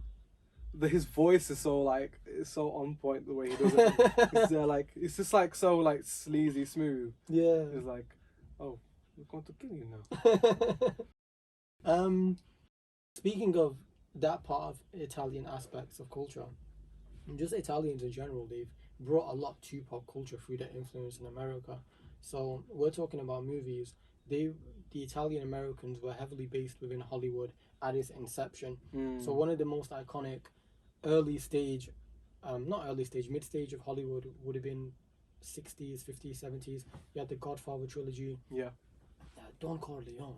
Yeah. It's like, you come to my house the day of my daughter's wedding, and you asked me to. I don't know the line, but you know what I mean. Yeah. I love it. I love it, and he has that mouthpiece, and he's got it like under his. Yeah. Under his mouth, yeah. It's mad. There's the iconic scene of the horse with his head decapitated. I love it so much. I just got myself a Monopoly board, Godfather version. Actually, no, you need to show me. You need to show me. I'll show you. A man who does not spend time with his family is not a real man. Name your favorite actor. Currently, just because of his persona, I actually just genuinely just like Tom Holland. It's not something I would have named, but I just love how. I'm actually surprised. I love how innocent and how so much of a nice I love person. him and Zendaya as a couple, if that's a real thing. I genuinely love. I think it's absolutely adorable. The real couple. I love them. Oh, yeah. remember what I called you, Ned? I call him Ned. It's like, Awais is like so adorable, and it's like Ned from the Spider-Man trilogy, the Tom Holland one. It's Cheers. Ned, everyone. Hi guys. You don't speak like that. No. Ned, you're Ned. Cheers, mate. Yeah. I mean, if I was to call you a superhero, I wouldn't call you Ned. No, Ned's not a superhero. I'd call you Ralph from Simpsons. I'm in danger. I'm in danger. Do you know who was in danger yesterday? Ole Gunnar Solskjaer. It was Hey guys, by the way, if you want to know when this podcast was recorded, I could tell you the date, but fuck it, I'll tell you something else. It's the day when Ole got sacked this morning. Got sacked this morning, yeah. Sunday the 26th. What is it? I think it's the 21st. Sunday the 21st. Yeah, 21st. Ollie has been sacked after the Watford game, which was 4-1. That's just that was a joke. We're going back to Ned and Ralph Wiggum and Tom Holland. Okay, so what do you love about Tom Holland? I like how genuine a person he is to when he does his interviews and shows and stuff. He's actually so Tom Holland is just Tom so Holland. genuine. I mean, in terms of actors generally, I couldn't say there's one that's like my favorite. Really, you don't have a favorite? Not particularly, no, because I like Tom Hardy. I like all the Toms. All the Toms. Tom Hardy, Tom Holland, Thomas the Tank Engine. Tom Hiddleston, Thomas the Tank Engine.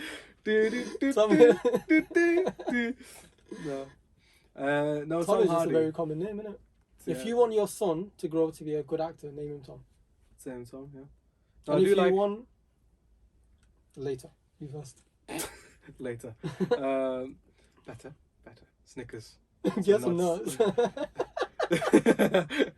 Bro, no, Tom Hardy, I like. His was it Bronson that he did was really good. He did Bane in the Batman movie as well. which was a little bit incoherent. He's done Venom as well. It was a very Venom it's not his best performance. Oh no, just my fave. It's like the second one I'd say was funny, mainly because of how mad it was. Like it was just the film itself understood how weird it was going to be, so they kind of just played on it. So that's what made it funny. But yeah, Tom Hardy, I think. What about you? Leonardo DiCaprio. Oh, but you know who I love, absolutely love? Ryan Reynolds. Yes. Ryan Reynolds plays Deadpool, and most importantly, he's Pikachu. Ryan Reynolds is Pikachu. I want to be Pikachu. But it's like, Reynolds. I've been so lonely. I love Ryan Reynolds. Yeah, he's like the funniest guy, so quirky. I watched Free Guy a few months ago. Such a good and it's like he's so naturally funny. But the thing is, I love his relationship with his wife. Yeah, it's the most beautiful thing. If it ain't that, I don't want it. It's funny because there's one that always comes up on Instagram. Is that like he speaks to his wife and he's there like do you know what, I love you so much, like I put my body in the line of a bullet and stuff like that. But then my daughter came. And then I would put you in between that bullet without heart. As cute as that is. So funny. Oh man! But it's like he does like random shit because he's bought Wrexham football club. Yeah, he did. That's when at that time when I was at Wrexham working, and it was just like, oh my god, like he just bought Wrexham football club. It's a bit random. Yeah, he brought it with the other guy from It's Always Sunny in Philadelphia. Yeah. It's not Danny DeVito. Danny DeVito in Friends is iconic, where he becomes the stripper. Yeah, the stripper. But yo, I want to stay on Ryan Reynolds, man. I think he's the greatest of all time. He's got that new movie out now with Dwayne and Gal. Red Notice. I'm yet to watch though. I was planning to watch it tonight, but no, it's supposed to be funny. I've heard good things about it. It is. I'm sure it will be funny. You got Dwayne Johnson. I say, what's your view? What's your view on The Rock? What's my view on Dwayne? How do you think of him as an as actor? an entertainer, I still prefer him best as The Rock, Yeah, as a pure entertainer. yeah. But if you just want to talk about Dwayne, Dwayne is the epitome of success. Oh yeah, definitely. Dwayne has been one of the most consistent people in Hollywood since he left WWE. And he did not have it easy. You look at Dwayne, his best movie in the first few years of the period coming out of wrestling was The Scorpion King. And in The Scorpion King 2, which I believe came out, that kind of flopped. They put him in other movies that he didn't want to be in. They put him in Be Cool and he was a small-time actor. Although John Travolta was in that, so it's not a bad place to be in. And then they gave him The Tooth Fairy or something. He did like Disney-ish kind of movies. He did The Tooth Fairy, then he did one that's Game Plan. Game Plan as well. Which was cute. But it's just it's not Dwayne. You have this 6'4" monster of a man, and you made him the Tooth Fairy. But Really? it's weird because when you think of Dwayne Johnson, you think of him now being this jacked man, but like back He then was he always wasn't. jacked. Well, he wasn't. Like he makes himself now look like a midget compared to what he was. Oh, before. actually, let's be very He clear was a lot about more. this, right? He was a lot more like He slender. is so strong these days. He broke his own security gate. You see that Instagram No. post? So basically, Dwayne was running late to go on set for a movie. I can't remember what movie it was, and the electric gate outside of his house would not open. So Dwayne just went super Black Adam mode and broke this electric gate. And then he called the security team to come fix it because obviously his family and everyone else is still inside and the security gate is broken. And then they sent him a video saying, "There's 4 of us here and we can't even pick it up. And you, one Jesus person." Christ. Yeah, Dwayne is a monster. He is a monster. Dwayne is definitely a monster. But he makes old Dwayne makes young Dwayne look puny. Old Dwayne was still big though. He was still big, but not in comparison to what he is now. Okay. Big. Like, This is big Dwayne now. This is big bro Dwayne. he is huge. He's literally a superhero. Which is obviously why I actually can't wait to watch Black Adam. I love his announcement. It was like his kill count's gonna be the highest in like all the comic movies. It might be. You know? Well, besides Thanos and his. I am inevitable. I bet. Saying that, I watched What If. I've seen all the what ifs now. I've seen all the What Ifs now. Yeah. Very good ending. I really liked it. I enjoyed The Watcher. The Watcher was great. And his, What was your favorite particular episode? That's Because that was the final one. There was a few before, and there's 4 in a much more lively manner. yeah. So you had Thor. Star Lord, that was live. T'Challa, Star Lord. I did like T'Chaka being with Tony Stark. So there was one where he saves Killmonger. Michael B. Jordan saves Tony Stark. Oh, but then he becomes a traitor. No, but he was always that. He was always going to be that anyway. Yeah, so you never expect anything different from him. yeah, so he was that, and then he does his whole like betrayal at the end. Naturally. And what else was there? There was. Do you know what I loved? The Thanos one. That's the T'Challa one. Where Thanos is such a nice guy and he's talking about everyone. I was like, it's not genocide. It's like, what? I don't know how to make that funny. It's like it's not genocide because it's random. Like okay then. Okay. That's like saying Russian roulette. Literally, it's okay because I'll spin the wheel and whichever one it lands on, you die. It's fine. Reminds me of that Rihanna song Russian roulette where she's talking about shooting yourself, where you put one gun in a barrel, you spin it and you go. That's a real game that people play. You know, have you not seen this like famous Vine? This guy literally has killing a himself. massive. Yeah. No, he didn't even kill himself. He was didn't? lucky. This guy had a massive Magnum, 44 Magnum, right? A huge pistol. Guy goes in, one bullet, spins it, lock it in. When his mouth shot, nothing, and just drops it and just like walks away. So how the fuck do you have like? I mean, I think I got cojones. But That's that guy has got cojones. Well, you know like, what I mean? That's just like you just living on the edge essentially. Like how could that's just mad. That's so mad. What's your favorite MCU movie? Oh, we're on that now. Okay. So I'm gonna answer it without talking about Endgame, just because obviously it's Endgame. Okay, yeah. Let's not talk about Infinity War and Endgame now. Yeah. They're the two big. So in that mashups. case, it's Civil War. Civil War. That's a good movie. I've said the same. I thought yours would be Black Panther. I did really like Doctor Strange though, just because it was different. Had a different spin on things, and What's that little scene from Endgame where he's like, "My name is Doctor Stephen Strange," and Tom Holland's like, but Spider-Man's like, "Oh, we're using our made-up names." yeah. My name's Spider-Man. I'm in danger. I do love Tom Holland. I get what you mean. That last scene with Tom Holland though. Oh, That please don't leave him, Mr. Stark. I was literally there like. Yeah, I can honestly say I cried in the cinema. I was holding. I was with my uni mates. I was like, don't go, don't, save him. Infinity War, innit? No, that was very sad. I remember leaving the cinema just thinking, I don't know how they're gonna get back from this. like it was real. Like, and then in Endgame, they did slowly get together. One of my favorite scenes from Endgame is Batista's character as Drax. Yeah. When he's like, "Why is Gamora?" Something like that. Yeah. Do you remember that? Who is Gamora? Where's I got one better. Why is Gamora? Batista is also another wrestler. Yeah, who's really done well. Apparently, he doesn't like Dwayne Johnson. He said like either he doesn't like him or he doesn't want to do a movie with him or something like that. But I think it's a rivalry thing because even John Cena isn't that big with Dwayne, and Dwayne isn't that big with Cena. But they're still amicable friends. Like they're still actually good friends. When they did the Cena versus Rock, Cena was always going to lose because Rock. Like, guys, think about this, right? You have two people in your life, two best friends. One of them has been away for like 10 years. You're naturally going to miss him more. There's a nostalgia effect. It's like Daddy's Home or whatever. Yeah. But then, like, Cena being there all those years holding it down, and he had to lose that once in a lifetime match. Yeah. I think that's when he, kind of like maybe started disliking The Rock. And The Rock really went hard at him as well. I think the dislike started from before because obviously they were making fun of each other. The Rock made fun of him. Fruity Pebbles. Made fun of him. His Marine movie that he made, that was a flop. Which was shit. 12 Rounds was a flop as well. Yeah.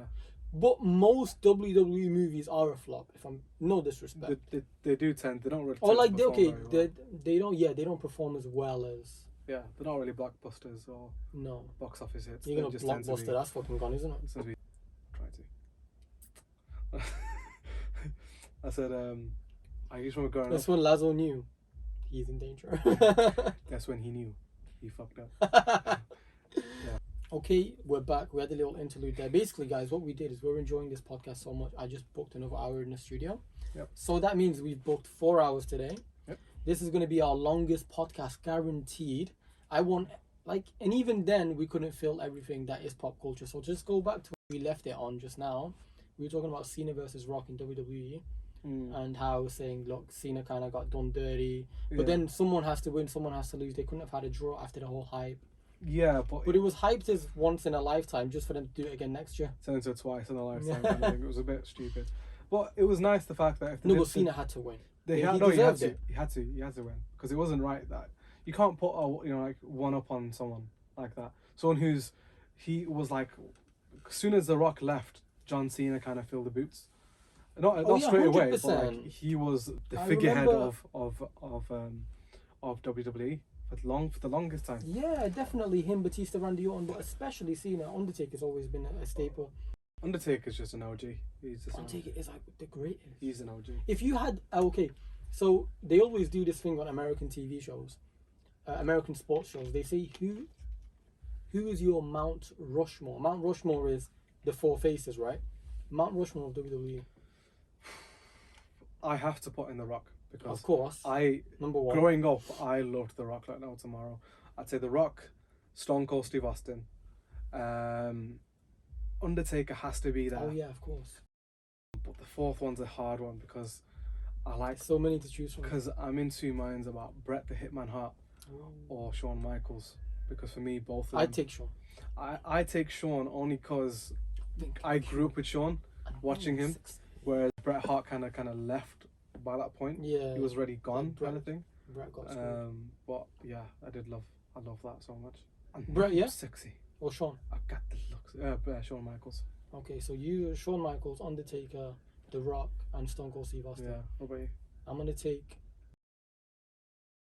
the guy that no one can see. John Cena. I'm taking Cena. I'm taking Taker. I'll take The Rock. And just to finish it off early. So he took The Rock, Cena, and Taker. And just to kind of like, we could be here all day. So if I just go on one more guy who I think is one of the greatest, Triple H. I'll just say Triple H. Triple H. Just to be quick with it, man, because we could be here all day. Because you talk about like, we start talking about the Nature Boy, Ric Flair. About Ric Flair, Brock Lesnar. You could talk. I think Brock Lesnar. Brock Lesnar's a bit too far gone. Yeah, he's more UFC than he is anything. And not just that. I think if he stayed consistently, you could say that Goldberg. Just some people are just not consistent enough to be considered the best. Goldberg, his the way he fights isn't like. But yeah, you're thinking of pop culture though. Hulk Hogan really set some pop culture stuff. Right? Hulk Hogan definitely. He was the original like face of the company. Superstar. He was a proper superstar because he brought in like the likes of Mr. T. Was it WrestleMania 3? I played the fool. Yeah, I played the fool. So he brought in Mr. T. I think was it him that brought in Mike Tyson? No, it was Stone Cold. Oh, was that Stone Cold? That was Stone Cold because he beat up Mr. McMahon. Yeah, it was because that's the bottom line. Because Stone Cold said so. Like WWE has always been synonymous with bringing a lot of big pop culture people. So they brought on Mike Tyson, they brought on Mr. T, they brought in Shaquille O'Neal, they brought in Snoop Dogg, and they brought in Trump before he was hated. Yeah, I was just about to say. Before Trump, he was hated, yeah. Before Trump is the guy that half the world now hates, he was the winner of the match of the two billionaires, Bobby Lashley versus Umaga, and they shaved the head of Mr. McMahon. Yeah, that is a huge moment in pop culture. That was a massive moment. Even I was like, I want to watch it. That's how you know, by the way, with all due respect, that's how you know so many people out there are hypocrites, because they'll make it sound like they never enjoyed Trump as a person. But you know when they watched WWE, they were cheering for Trump. But Donald Trump was even in like Fresh Prince of Bel-Air. He was in everything. He was in Home Alone 2. He was in Home Alone 2. People liked him until Trump is a brand. Yeah, he is. But he's obviously, since he's gone into politics. Yeah. But politics can fuck anyone up, sorry. But he's done his own thing of his own spin on things with politics. His whole life he's done his own thing. But like before all that, he was somewhat liked because he was a business mogul. He had a small loan of $1 million. You still got to win with it though, bro. You still got to win with it. The guy's There's plenty of people out there who get all of daddy's money and still fuck it up. And I was like, come on, bro. Yeah. I know even on a more middle class level, I know people who've been invested and they just fucked up. Like, you know what I mean? It's not easy to be successful because you still. It's not. But that's not. It's not for debate. It's not the Donald Trump podcast. Although you could do a whole podcast on Trump. You actually could. There's a lot to talk about. There's a lot to talk about Trump. Yeah. It's a very controversial topic. But going back to pop culture, I think we talk about WWE in terms of I smash your boy. I want to talk about Khabib. Khabib and. I want to talk about Khabib and Conor, and then I'm going to mention the most important fighter out there on this planet right now. But first, we're going to talk about Khabib and Conor. I said Conor. Conor. Can you do an Irish accent? I can, a little bit. But do you want to risk it for the podcast? Because you could get turned into a meme. I've got like a trigger word for it. It's like, potato. Fuck off. It's so bad. What the hell? It's so bad. But you sound like a leprechaun. For me to say, I like potato, and then I don't know. You used to say that in high school to the other Irish friend we had. Do you remember? Yeah. This guy. One of my other mates is Irish. See this guy? Number one bullshit guy. Bro. Oh yeah. Conor and Khabib. Conor was. Conor came with the billionaire walk and everything. Yeah, he was 2-time division champion. He was two division champion. He had a massive ego, and he's like. It worked. And it worked because he was able to show for it until he got destroyed. Yeah, but who did he get destroyed by? Pound for pound, the greatest fighter in UFC history. So Conor lost. I mean, Conor's lost to Dustin Poirier and Conor's lost to Nate Diaz. But what I'm trying to say is though, like Nate Diaz, the younger brother. Diaz, Right, Nate. I think it's Nate as well. But my point is, Conor lost that big fight to Khabib. Khabib has lost in 29 fights, 1 round, which was to Conor. So like, how could you not lose to Khabib?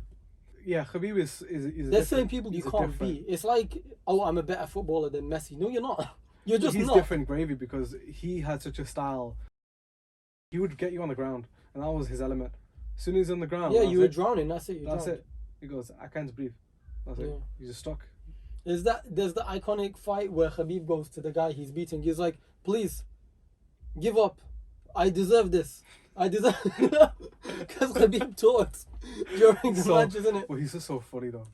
He's like, Dana, I smash your boy. He's so genuine though. He goes before the Justin Gaethje fight. He goes, I noticed that Justin Gaethje's family were, his mom and dad were in attendance. I didn't want to hurt him too badly, but at the end he got me a triangle lock. So I don't know how badly you don't want to hurt the guy. Well, that guy had so much respect for his dad, and like his love for the sport came from his dad, and it was just. When did he retire? After Gaethje, unit? Yeah. So his dad passed away, and then he had one more fight, and then that was it. That was Justin Gaethje. He was like, I can't do this without my father. And you saw him crying. Which is sad. He's a coach now. Yeah. He's coaching someone. Imagine having a. What was I gonna say? Connor's crazy as well, right? And this is why Connor and Khabib were perfect for each other. Because don't they say styles make matchups? You have Connor, this overly extravagant, egotistic, larger than life character, and you have this champion in Khabib, very humble, very measured, religious, quiet. Yeah, complete opposites. Polar opposites. Yeah, it's like Coke and Mentos. Literally, you're going to create this massive explosion. And the crazy thing about Conor is because he went up to Dana and goes, I want Khabib in Russia. So like he was just as crazy and everything else, and Khabib was like, hey, send location. And I'll be right there. You're listening to Dave. He goes, Dana, I smash your boy. Literally. Conor, obviously with Conor, he brought his success. He got his own liquor that he brought out, and then the guy is just making millions. He's not that ass, but and he had that fight with Floyd, which he did well in, considering that he'd never boxed a day in his life, really. Exactly. And what did he make 100 mil off that? He made it crazy. That's that fuck you money. Yeah, literally. It goes back to that scene from The Gambler where it's like, a wise man's life is based around fuck you. Boss tells you something you don't want to do, fuck you. Someone tries to piss you off, fuck you. Yeah, exactly. Like it's that scene. A wise man's life is based around fuck you. I want my life one day to be based around fuck you. To some extent, I want that. It's basically the concept is you're so rich that you don't have to do anything you don't want to. Yeah. So that's people like Connor, people like Dana, people like Khabib right now, and that's a luxury to have. That's a luxury to have. Money gives you that luxury. Yeah. But bro, I mentioned before we've ventured into the UFC, I said the most important fighter on earth right now. Go on. No, you tell me. Guess who you think it is? I'm not even a minute. Come on, you know. I was going to cock it up. Hezbollah. Oh yeah. The small guy. For God's sake, Hezbollah. I'm not thinking of serious fighters. I don't know how much the camera's gonna. You know the small. He's an adult. He's 18, he's 19. 18, 19. Yeah, but he's. I love him. But he's actually so cute though. He's adorable. There was a video of him like he was being held by I think it was Khabib. I don't know, it was like Khabib or someone else, and had a punch machine, and he punched it, and he was just like, It's so funny. And he has that other guy, Abdul, the small other guy. Yeah, he's beef with Abdul. And then it's like they're proper fighting each other. It's like, It's so jokes. And he goes, Khabib. Hezbollah is so cute. So cute. I love it. I'd mentioned Khabib because in Khabib's last match, where he was coaching, he picked him up at the end as well, put him on his shoulders. Yeah. Hezbollah is so cute, man. It's so mad where he just came out of nowhere though. Yeah, he came out through social media doing it. I remember the first time I saw Hezbollah, it was the scene where everyone still thought he was a kid because he's so tiny. And it's the scene where he goes up and he just punches the guy in the jaw. Yeah. And everyone's like, how does this little kid have so much power? Yeah. And then there was the video where Hezbollah is on that moped or something. Yeah. And he revs it like crazy. It's so funny. I will say one thing, right, before we get back onto what we were talking about. The power of social media allows for someone like Hezbollah to have this larger than life persona, which he otherwise would probably not have. And I say that with all due respect because he comes from a third world country, as I do ethnically. Like, I'm ethnically Kurdish. I don't speak from a luxurious standpoint. But what I'm trying to say is that social media allows guys like Hezbollah to have the life, to have everything that they otherwise probably wouldn't have. And I think that's beautiful. I really do. Yeah. I'm absolutely enjoying every Hezbollah video. I follow him on Insta. He did the video with the with that Turkish chef? The Salt one who Bae. always looks at no, not Salt Bae. The other one Oh, who the other always one looks is at the like- camera. That can't remember his guy, name, but he's- I can't remember his name. He never does not look at the like. He never just smiles and looks looks at away. the camera. Just, Yeah. he's doing random. He's got the massive pot.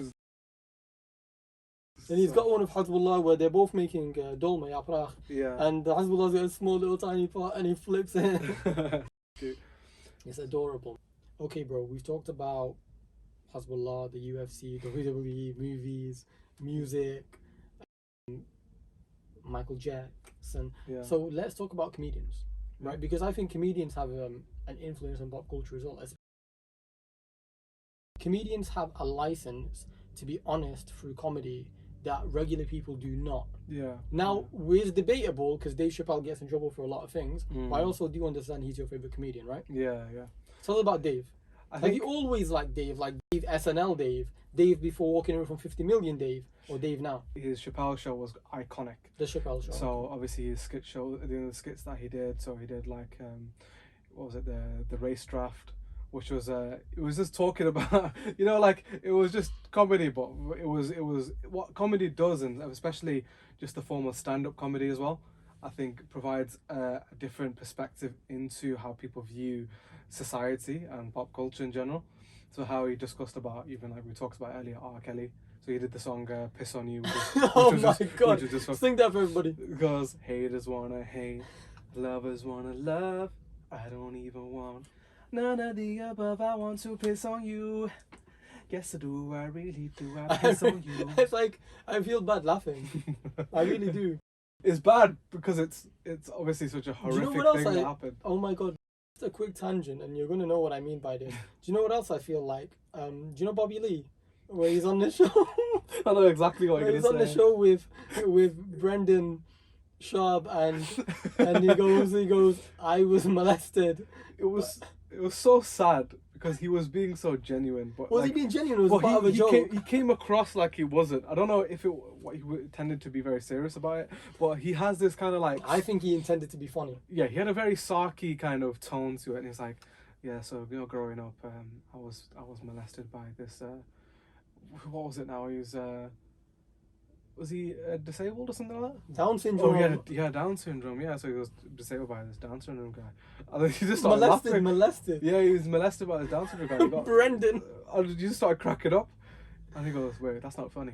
And he's like, I'm gonna say this one more time. he goes, And if you left, I swear to God, I'll get out. he goes, "Yeah, when I was growing up, I was brutally molested by Down syndrome."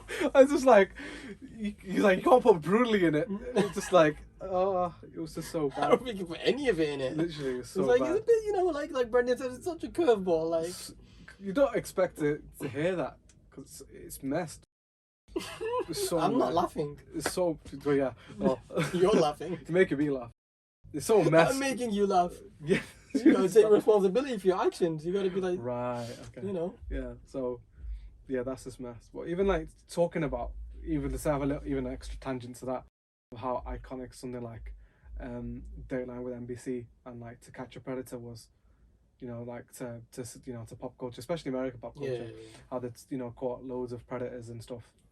And Oh my god, and they all get turned into memes as well. What's that guy who goes, you're here to see a 13-year-old girl? He goes, no, a 12-year-old girl, and he goes, she told me she was 30. Yeah, that was that'll British. make a difference. That was a British guy, and he goes, Is that British? he goes, she told me she was 12. And he had that, and he had the bald nonce, which is jokes. He goes, you ruined my holiday. I remember. You know that one? That was iconic.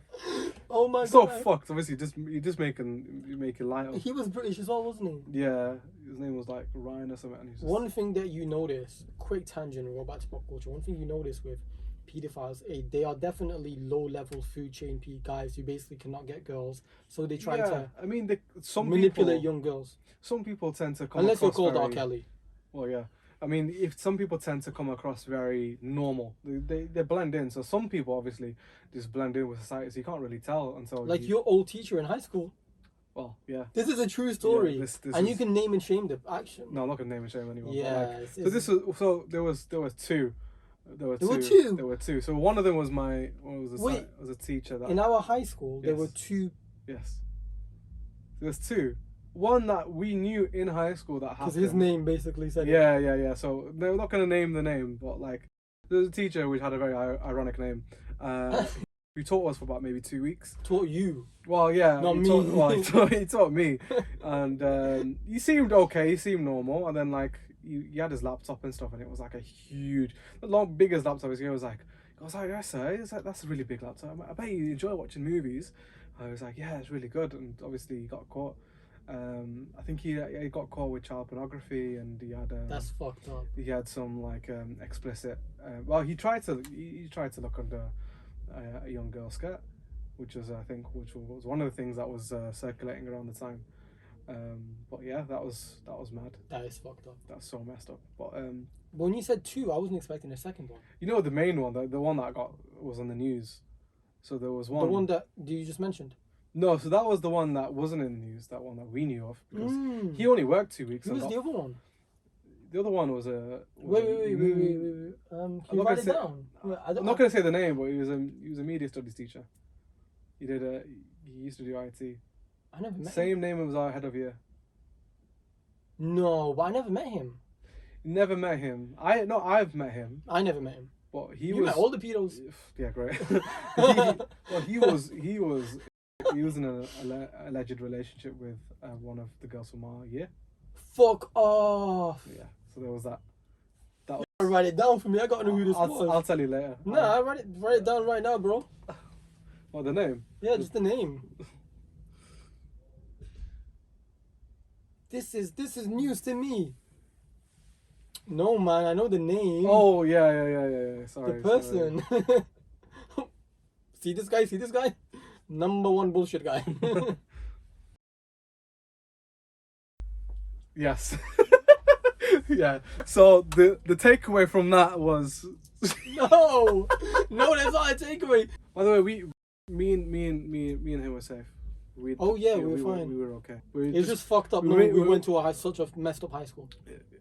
Well, we didn't realize how messed up it was until we went to college, and people were Yeah. like, "You went to that high school, really? How did you Yeah. get to college?" Yes. Okay, this is not relevant to pop culture. Let's Yeah, go. yeah. This is just. Bro, start telling us about Dave Chappelle again, because I know you love Chappelle. So Dave Chappelle. Because you talked about old Chappelle. Yeah. You talked about all the jokes. So he obviously had his whole little. So he had this controversy that happened where he left with the Chappelle show to renew. I think it was the 3rd season, and then he went to Africa for quite a number of years, and then he came back, and then he started doing some specials with Netflix. Mm-hmm. So he did. Well, he left for a long time. Left for a very long time, but in that time, he was still doing stand up. So he did stand up in Africa. So I think he did a show in. I think it was South Africa. I don't know if it was Johannesburg or somewhere else, but he did a show there, and then obviously when he did come back to America, he was doing low key events here and there. So he did one in the park randomly. So he did shows in the park. He did shows in like comedy stores and stuff like that. Where he wasn't like promoting anything. So he did these shows because for the love of comedy. And then he did his Netflix specials, which obviously had a recent controversial news to it. Which obviously, I guess, each to their own with their viewpoints, either whether it be political or whatever. I mean, listen, Dave doesn't lose out. Dave's been paid. Dave's got his show. He's been paid. It's Netflix who are feeling the heat. Support Dave's right to freedom of speech in this. Yeah, I'd agree. I mean, everyone has the right to freedom of speech, especially in America, which is and First Amendment. I'm not really liking this council culture vibe. But I mean, it's rife in social media at the moment, isn't it? So, but he has a right to say what he wants, whether people agree to it or not. That's up to them. Whenever he wants. But generally, his shows have been very funny. He shows a very interesting perspective on things. So when he could talk about silly stuff, like one of his punchlines where he goes, "I'm gonna do this joke, and the punchline will be that I'm a kicker in the pussy." And then like he would do the joke where you don't expect it, and he does the punchline. It's hilarious. But then he does stuff that are very deep. So he talks about how like race relations. He talks about race relations. He talks about obviously his own interracial marriage. People calling him crazy, by the way. Yeah. He talks about how people have labelled him crazy for running away from 50 mil. That's his decision. That's his life. I mean, he just discussed about these things in his Netflix special, why he left, and and whatnot. He had several interviews and stuff. I mean, it was changing the way he wanted to do the show, and he felt like he was and controlled. he's a creative at the end of the day. And he was a creative, and he has an excellent mind, comedic mind. Was Dave Chappelle the guy who's in Naughty Professor and plays the skinny guy who's roasting? I mean, Nutty Professor. No, is it Naughty or Nutty? The fat one. Nutty Professor. Is it Nutty? Not Naughty. Was that him? Was it him though? Was it him? You won't be watching some weird porno. Oh my god! No way! You did not just say that. Sorry. Woo! This is the banter that me and him. Yeah, I mean, the guy is literally my best friend as well. Yeah. So, but no, it's. That's why this podcast is so bloody long as well. We can talk all day. Yeah. Let's talk to Kevin Hart, man. Let's talk about Kevin Hart. Kevin Hart. I love Kevin. And me and him have this shared joke. It's my bullshit is your bullshit. And God knows my bullshit has been his bullshit many times. Yep. I mean, we've been through thick and thin, so obviously that's just like a little tagline. No. Oh, no. I never eat no white bitches. I never have. I think Kevin Hart's just hilarious. Like he says the most wild shit, and it's so funny. What's that sketch where he goes, "My kid thinks Spider-Man is real, Yeah. so I gotta take that." And he's like, I was like, oh my god, it's on my face. Oh my god. But then his kid has a fight with a real kid. But is that Vine is like, I got the power of God and enemy on my side. Oh, it's beautiful, man. Kevin Hart. Did Kevin Hart get cancelled? He did. Yeah, for some of his old tweets that he had. Yeah. So he apparently he was homophobic. Yeah, so he was announced that he was going to be the 80th or 84th, or I can't remember which one it was. Host of the Oscars. Host of the Oscars. And he'd wanted that his whole life. Yeah, and then maybe days or weeks later, people went through his Twitter. And it was about maybe 10 years ago. It was 8 years ago. It was a long time ago. It was a homophobic joke. Which I think every comedian has made a homophobic joke. It doesn't make it right. It's distasteful, maybe, but obviously it's still wrong. But I mean, people can argue that was years ago, and obviously people make mistakes. For him to have been cancelled for that, I guess, was a bit wrong. Like he should have still been able to host the Oscars for it. Obviously, the way things are, it's just not been able to happen, innit? So, but he still has a successful career. He's very still successful. making movies. But didn't he have to almost disappear for a while? A bit. I think he stopped some of his things with Dwayne, because it's like the problem with not pop culture. Pop culture is brilliant. The problem with cancel culture is that sometimes it disassociates you as well.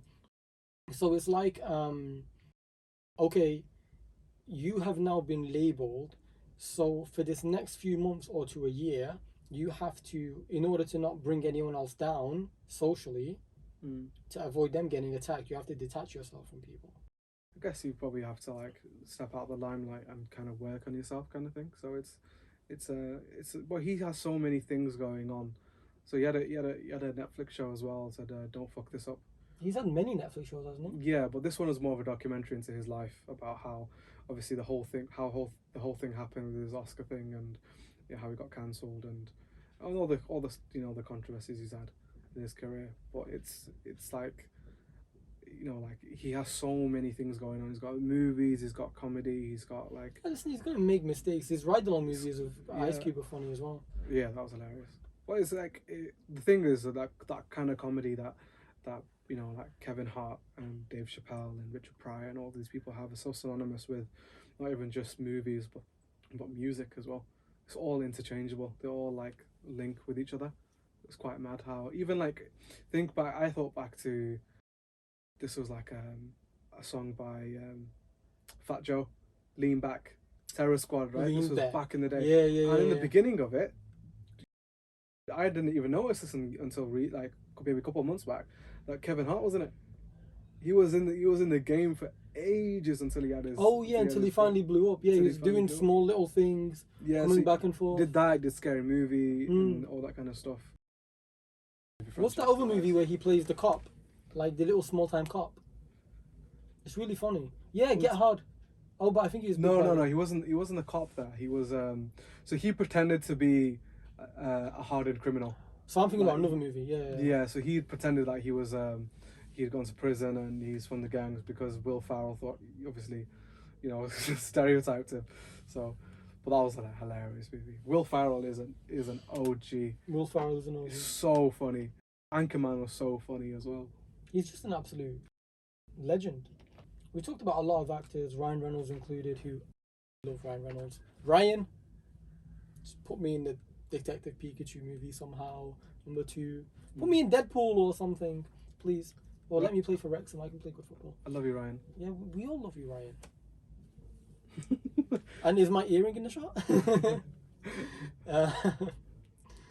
don't have an earring for those that are listening on the audio version. I wanted to make one specific point about Denzel Washington. He's one of my favorite actors. But what I wanted to say about Denzel was I recently found out he helped Chadwick Boseman. Yeah, he funded Chad's, without, I think in the acceptance speech he was like, without Denzel Washington there's no Black Panther. And yeah. I don't want to delve in too much to Denzel Washington for this podcast, but one of my favorite actors, I just wanted to give him the props for that. Like, you really helped a man come through and change the landscape. But it wasn't just, he obviously he helped to, with what was it? He had a foundation or something like that, or he had a scholarship where he paid for young actors. Many people, yeah. Well, not even just Chadwick Boseman, but Chadwick Boseman being the most famous out of all of them. Rest in peace, rest in power, I'd say, because he was an amazing actor, and he had so much that potential and talent to do even more. But he was young, man. He was young. I was a young man, very young. And it was a shock when his news broke out that he passed away. I thought he was fighting cancer for so long. Yeah, and he didn't even ever mention it in the public eye. Obviously, we knew there was his previous. He had something that was released in COVID where he had a message, and you could tell how weak and like he looked like he was very malnourished and stuff. Yeah, but people were poking fun at that. Yeah, which is really social sad. media is very toxic in that sense. Yeah, very toxic. And obviously, with the benefit of hindsight, you see now how that was actually because of his cancer and obviously the cancer treatment that he must have had. It's just sad, isn't it, to lose such a talent. Chemotherapy and stuff like that. Shout out to Denzel and Chadwick. Rest in power, all of that stuff. Just before we deviate from Denzel, one of my favorite movies ever is Fences. And Fences tells the story of this man and woman. It tells the story of struggle, it tells the story of love, it tells the story of being underprivileged, not necessarily living out your dreams.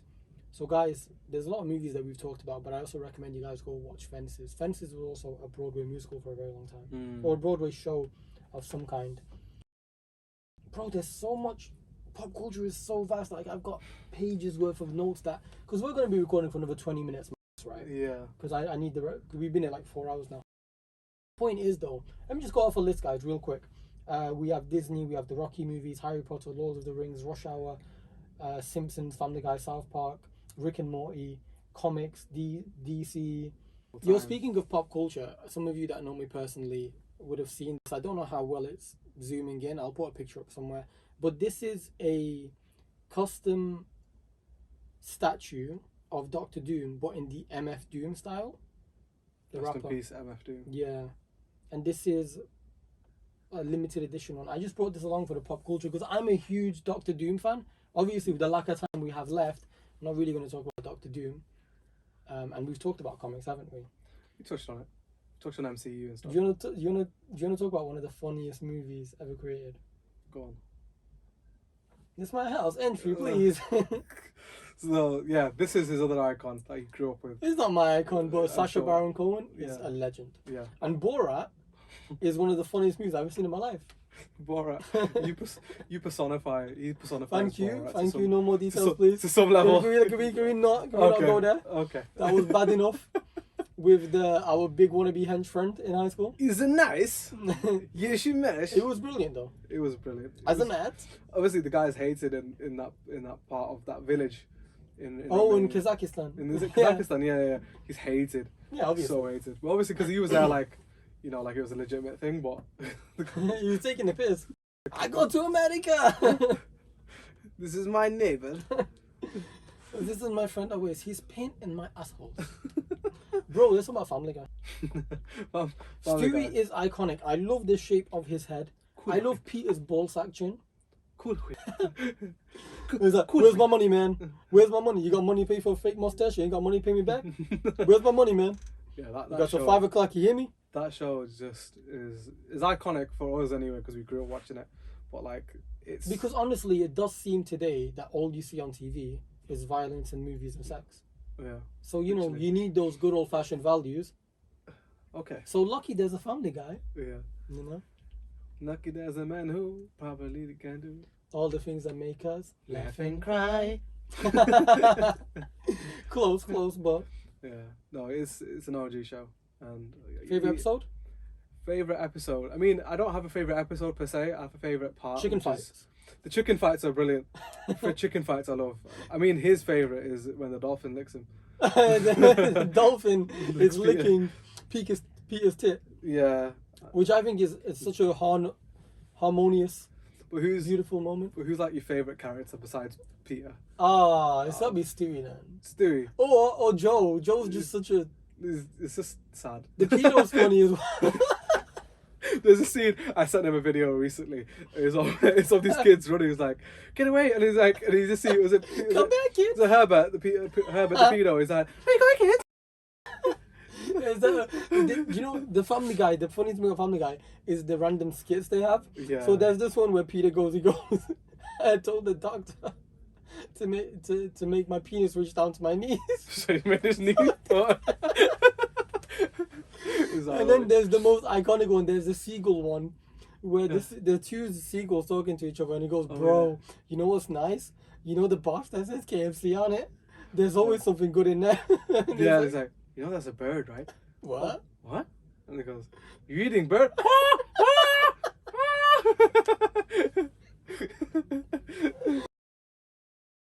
Oh, bro, keep it going. Let me get the sound. mate. That reminds me of there's another seagull scene, but it's from somewhere else, and it's like, "Moin, moin, moin." I'm sure that's Ice Age. He's like, "Moin, moin." But yeah, my Family Guy is. What's the other one where Peter and Joe are drunk, and then they think if they switch keys. Oh yeah, she goes. So yeah, Peter starts acting like a police officer. I was like, "You're going too fast." You've been drinking tonight, sir? Yeah. And he's like, "No, sir, I just had a glass of dinner with my wine." Yeah. And they're like, "Oh, I got an idea. Why don't you take your key? You take my keys. I take yours. Yeah, that's fine. We don't drink driving then." That's just jokes. Let me get this one up. We have to hear this.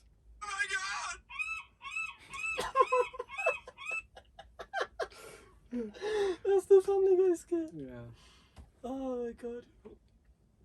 That's a sex noise. Is that how you moan? Is that what you're trying to say? Yeah. Yeah. Just before you're about to. It touched my just special spot. Just. So a seagull is your spirit animal. Yeah. And pineapples is my safety word. Okay. Do a little touch to Kevin Hart there. Oh right, okay. I know you're thinking of grapefruit. I'm thinking of a lot of things. If anyone who doesn't know the grapefruit I'm gonna show technique, my eggplant somewhere. oh god. If anyone knows the grapefruit technique, Google it to your own risk. I actually don't know what this is. Yeah, I don't. It's a special technique that Of what? a woman uses on a man, which is which is just hilarious because it just out of nowhere. It's only for audiences 18 and over. Obviously. Okay then. Well, this podcast is definitely going to be explicit. It will be 18 and over. You say I love Doja Cat. I do love Doja Cat. Oh, no, you My love favorite Doja Cat song is "Kiss Me More." It's not one that I am going to sing, but we're going towards the end of the podcast anyway. And the changes in pop culture and society, and I want to think about broader changes. So the first big change that we saw in the way that we take in pop culture was the end of Blockbuster. When Blockbuster kind of died out and became Netflix, even Spotify changed the music landscape. And now that, okay, so here's what's important. So some of you might think, oh yeah, Blockbuster taking over and Netflix is the new thing. But you got to look at the transition. So without Netflix, you wouldn't have these Netflix specials. You wouldn't have these Netflix movies. We talked about Red Notice. That is specifically a Netflix movie. Yeah. Right? Which wouldn't have been the case before Netflix. Disney Plus is doing things. Yeah. So with the arrival of Netflix came the arrival of streaming services, Amazon Prime, Disney Plus, Hulu in America, they have that. Yeah. HBO Max. HBO, I wish we had HBO Max here in the UK. But you see what I'm trying to say? I mean, it's an iconic era if I think about it, because it's like the whole idea of okay, I can't wait to go to Blockbuster to have a browse. Yeah, I used to do that. And you spend like hours there. And even the funny thing is as well is when it was closing down, me and my brother would actually be like, okay, let's go Blockbuster before it closes and just see if we can get some movies and watch it. It was a bit annoying though, because sometimes you get movies that be scratched or something. Yeah. Really annoying. Which was annoying, obviously. It had its drawbacks, so it being a physical. But Netflix is more convenient, and you have Netflix Party now. Yeah, stuff like that. That was that was definitely needed, especially when it was COVID. One of the most recent times I went to the cinemas, I went to Everyman Cinema, and I think I watched the Black Widow movie. It was just good to be out again. It really was. But it did stop a lot of things as well. Basically put a lot of things on pause, movies as well. Bro, before we end, you want to touch on a few iconic TV series? Growing up, obviously, for me, Fresh Prince of Bel-Air was like... Fresh Prince. Fresh Prince was like my... I love the intro, I'll tell you that much. Yeah, it's iconic. As soon as you hear it, you just click in your head. Obviously, you know, for a lot of the... Friends was Papa Napoli. Like, that was such an... Joey's Apple. Yeah. Joey doesn't share food. Yeah, literally so funny.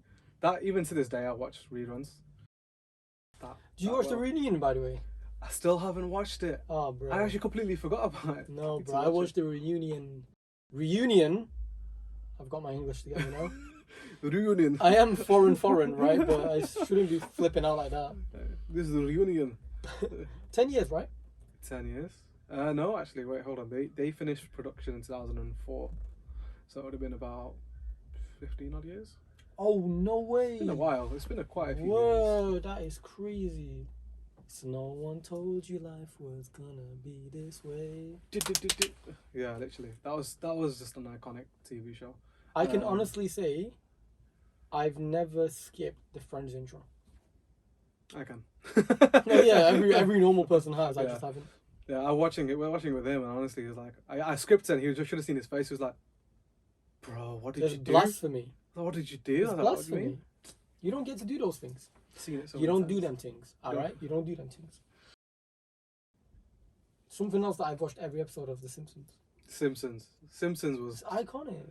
I mean, you loved it like no one else. I love it like no tomorrow. I've seen every Simpsons episode and probably most of them twice or 3 times, 4 times. Mad. I still watch it.